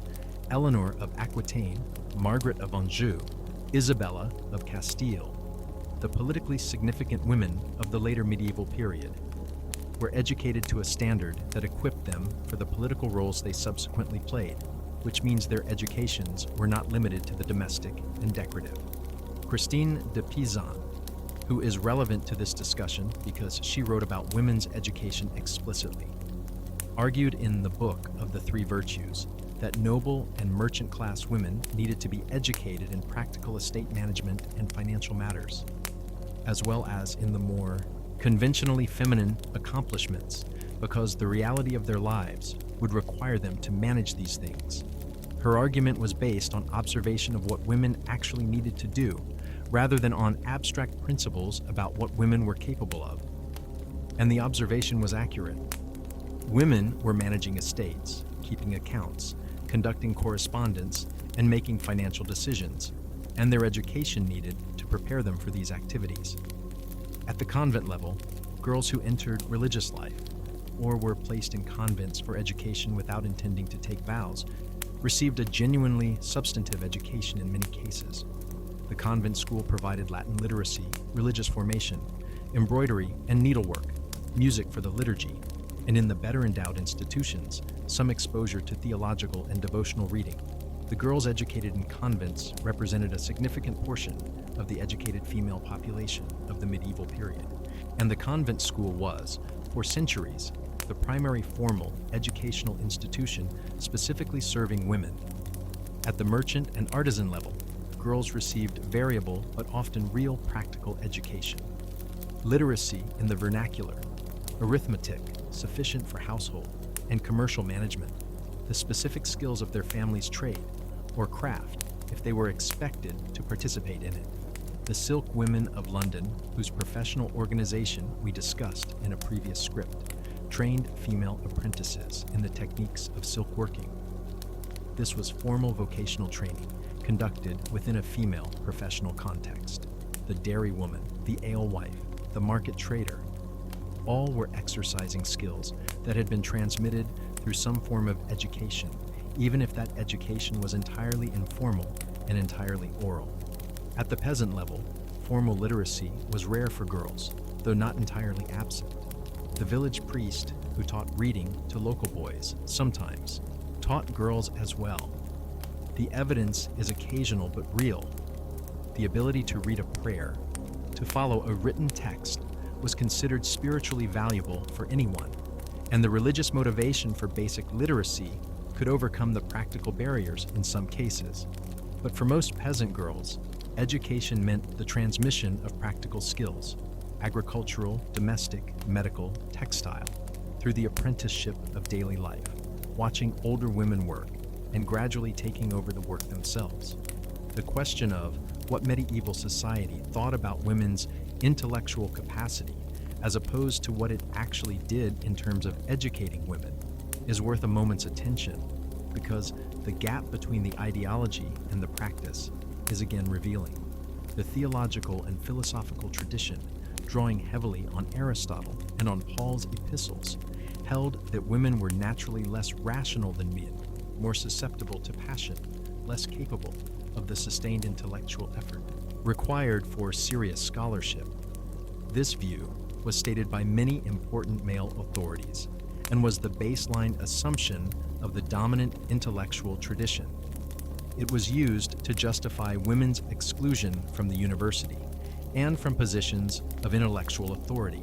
But the people who held this view in theory were also in practice frequently educating women to considerable levels of sophistication, corresponding with learned women being influenced by women's theological and mystical writing, and relying on women's practical knowledge and administrative competence in the running of their households and institutions. The gap between the theoretical position on women's intellectual capacity and the practical experience of educated women's intellectual capacity was sometimes very large, and not everyone failed to notice. Thomas Aquinas, whose philosophical framework included the standard Aristotelian view of female intellectual inferiority, also acknowledged, in specific cases, that specific women had demonstrated specific intellectual virtues. The practical experience of what educated women could do was a persistent counterexample to the theoretical framework, even if the theoretical framework was rarely revised in response. The later medieval period saw an increasing volume of argument about women's intellectual capacity and moral worth, the Querelle des Femmes, the debate about women, which was conducted partly in Latin academic writing and partly in vernacular literature, and which Christine de Pizan entered with her City of Ladies. This debate was partly about ideology, what women were in principle capable of, and partly about the accumulated evidence of what specific women had actually done. Christine's contribution was to mobilize historical evidence. She assembled a catalog of learned, accomplished, wise, and virtuous women from history and from her own time, and used them as counterexamples to the misogynist tradition. It was an educational argument as much as a moral one. The women Christine cited had been educated, had developed their capacities, had demonstrated what those capacities could achieve.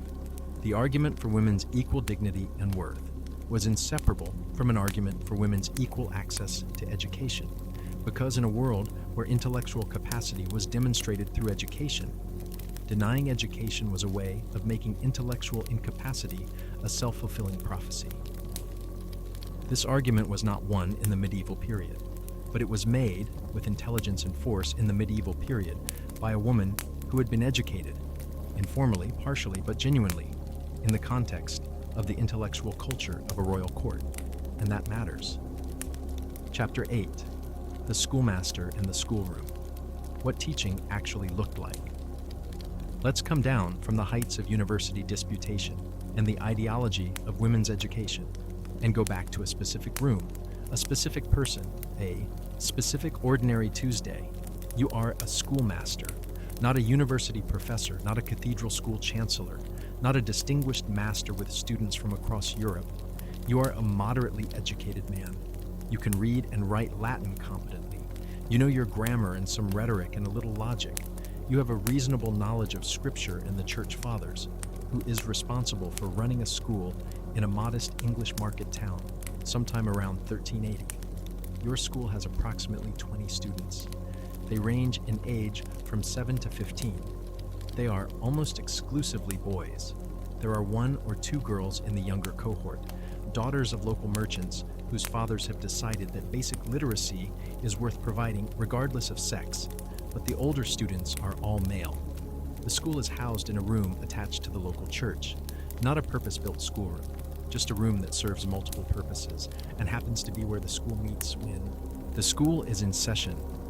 The room has benches, it has a lectern, it has a fireplace that provides heat that is real but not sufficient. It has windows that provide light when the sky cooperates and cold drafts when it doesn't. It does not have a clock, but you know the time by the church bells outside, which mark the canonical hours with reliable regularity. You have approximately 10 books. Some of these are yours, accumulated over the course of your education, copied or borrowed and copied carried with you from your training to your current position. Some belong to the church or to the local patron who supports the school. The students do not have their own books in any quantity.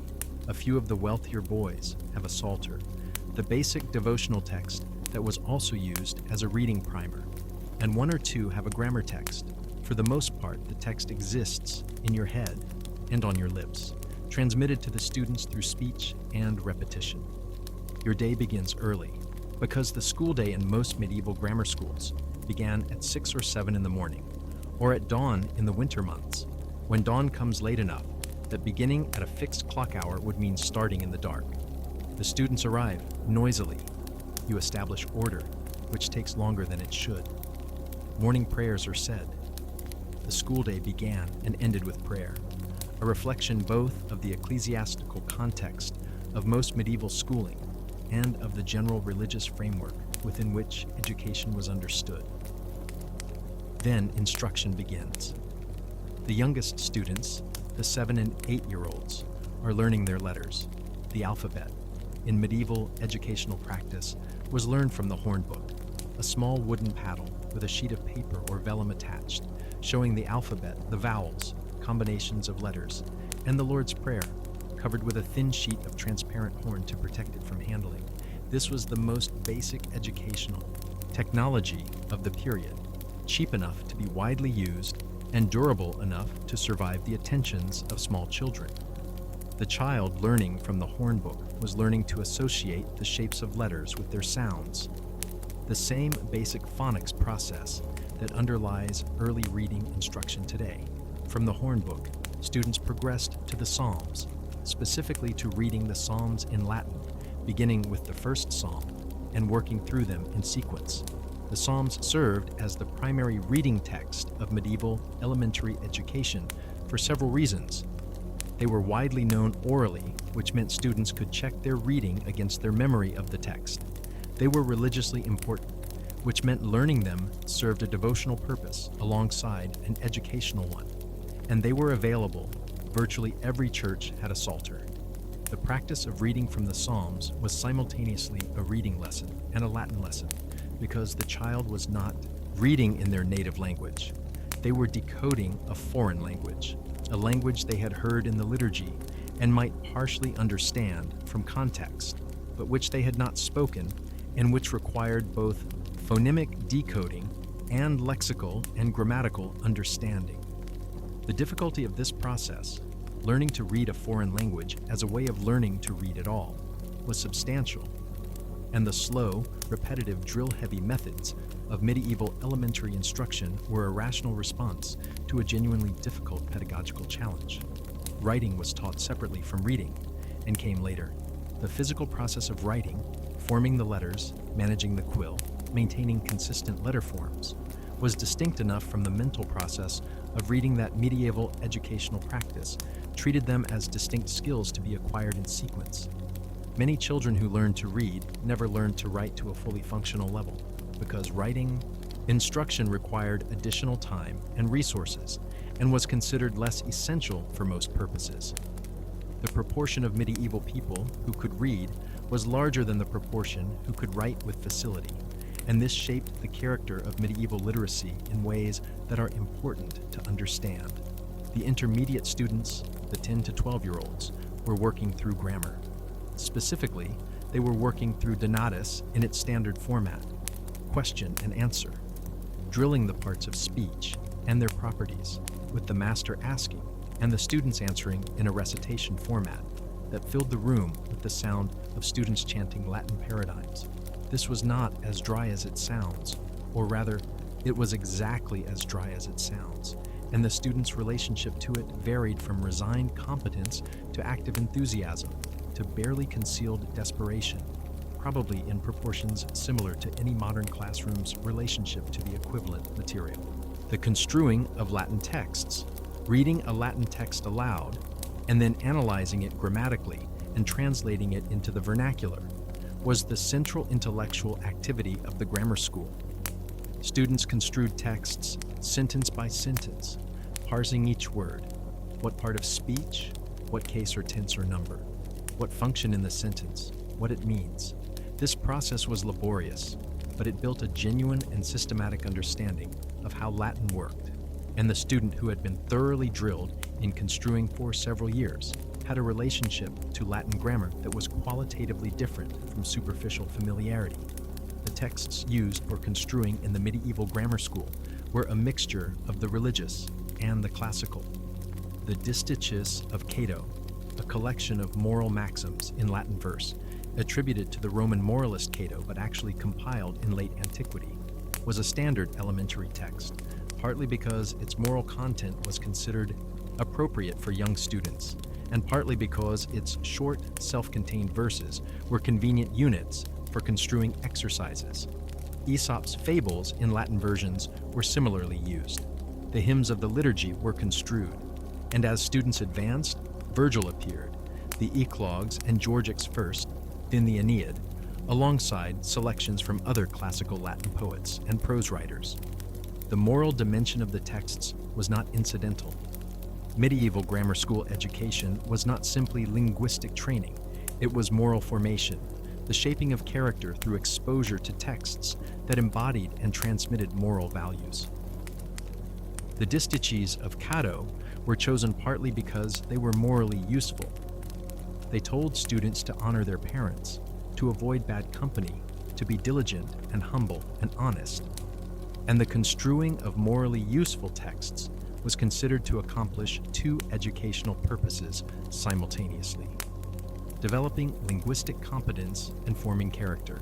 Corporal punishment was, as we have noted, a standard feature of medieval education at all levels. The rod or birch switch for academic failure, for misbehavior, for disruption, for the 100 small infractions of school discipline. This was universal, unquestioned, and theologically justified. The word pedagogue itself, derived from the Greek for a slave who led a child to school, had acquired associations with the rod by the medieval period.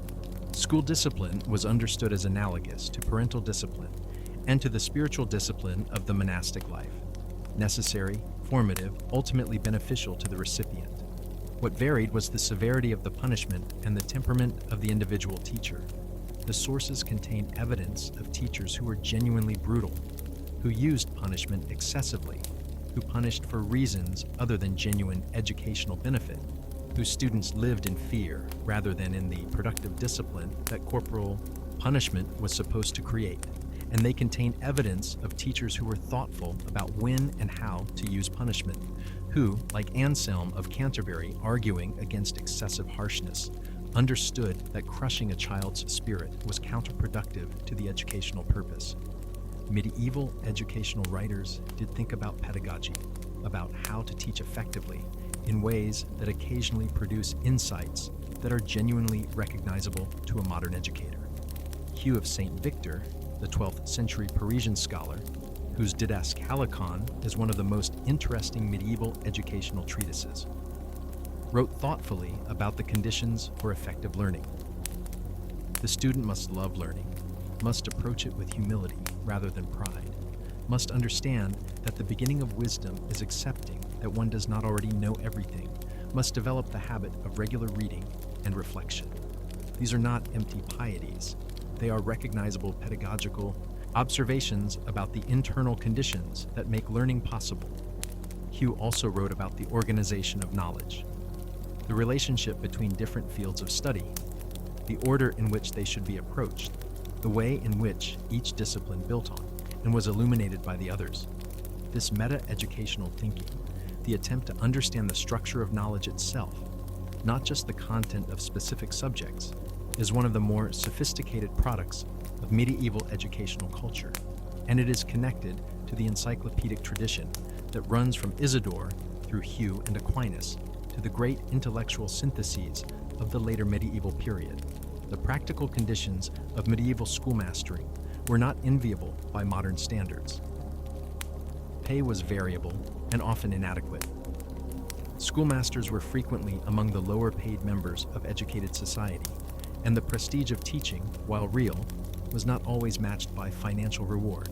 The school buildings were often whatever room was available rather than purpose-built educational facilities.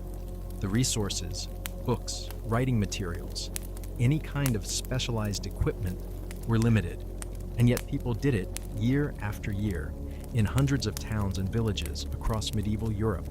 They taught the alphabet, they drilled the paradigms, they construed Virgil by candlelight in cold rooms, they managed the noise and the disruption and the occasional violence of a classroom full of boys without any of the administrative structures or professional support that modern teachers can call on.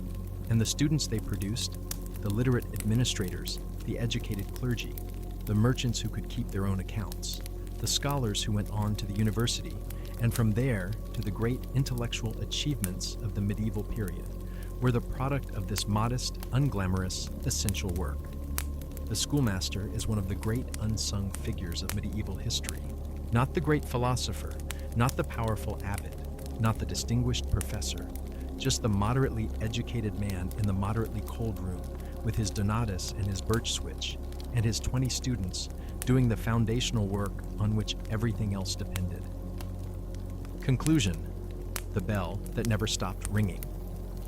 Let's go back to where we started, the cold stone room, the 9-year-old with the wax tablet, the monk at the front with the particular expression.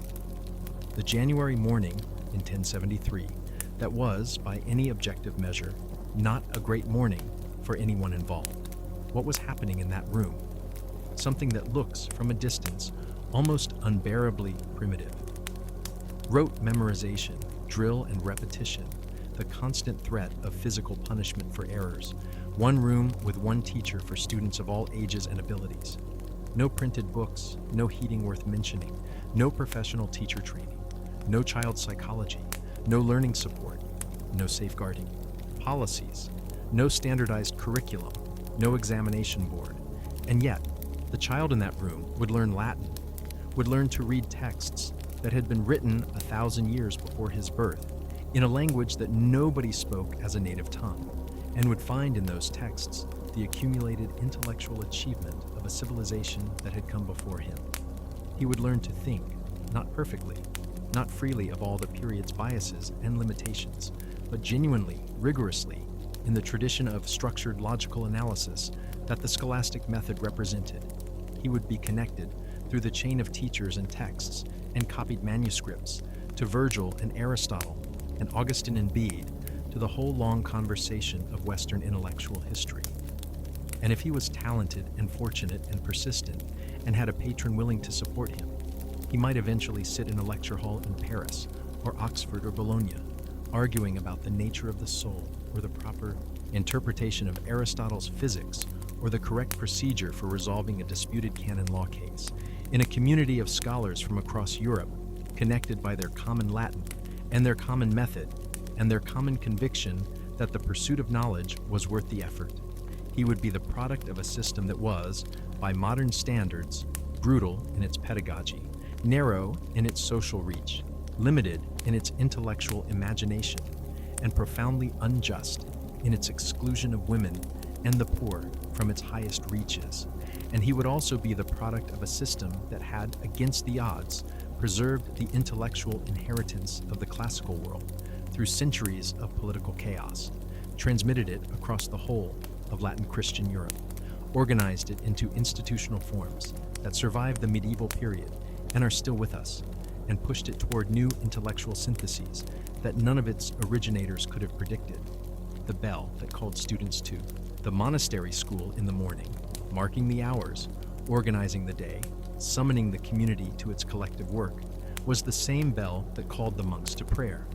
Education and worship were, in the medieval understanding, aspects of the same fundamental orientation toward truth, toward the good, toward understanding what the world was and what human beings were supposed to do in it. We have changed the content. We have changed the method. We have, slowly, imperfectly, incompletely, opened the doors that the medieval period kept closed, to women, to the poor, to the speakers of vernacular languages, to the people whose knowledge was practical rather than textual. But we have not changed the fundamental conviction that drove the whole enterprise, that human beings deserve to understand the world they inhabit, that knowledge is worth the effort of acquiring and transmitting, that the educated person is better equipped for the full range of human life than the uneducated person, and that the community of scholars, arguing, disputing, correcting each other, building on each other's work across time and space, is one of the more admirable things that human beings have managed to construct. The cold stone room is still there. The bench is still there. The bell is still ringing.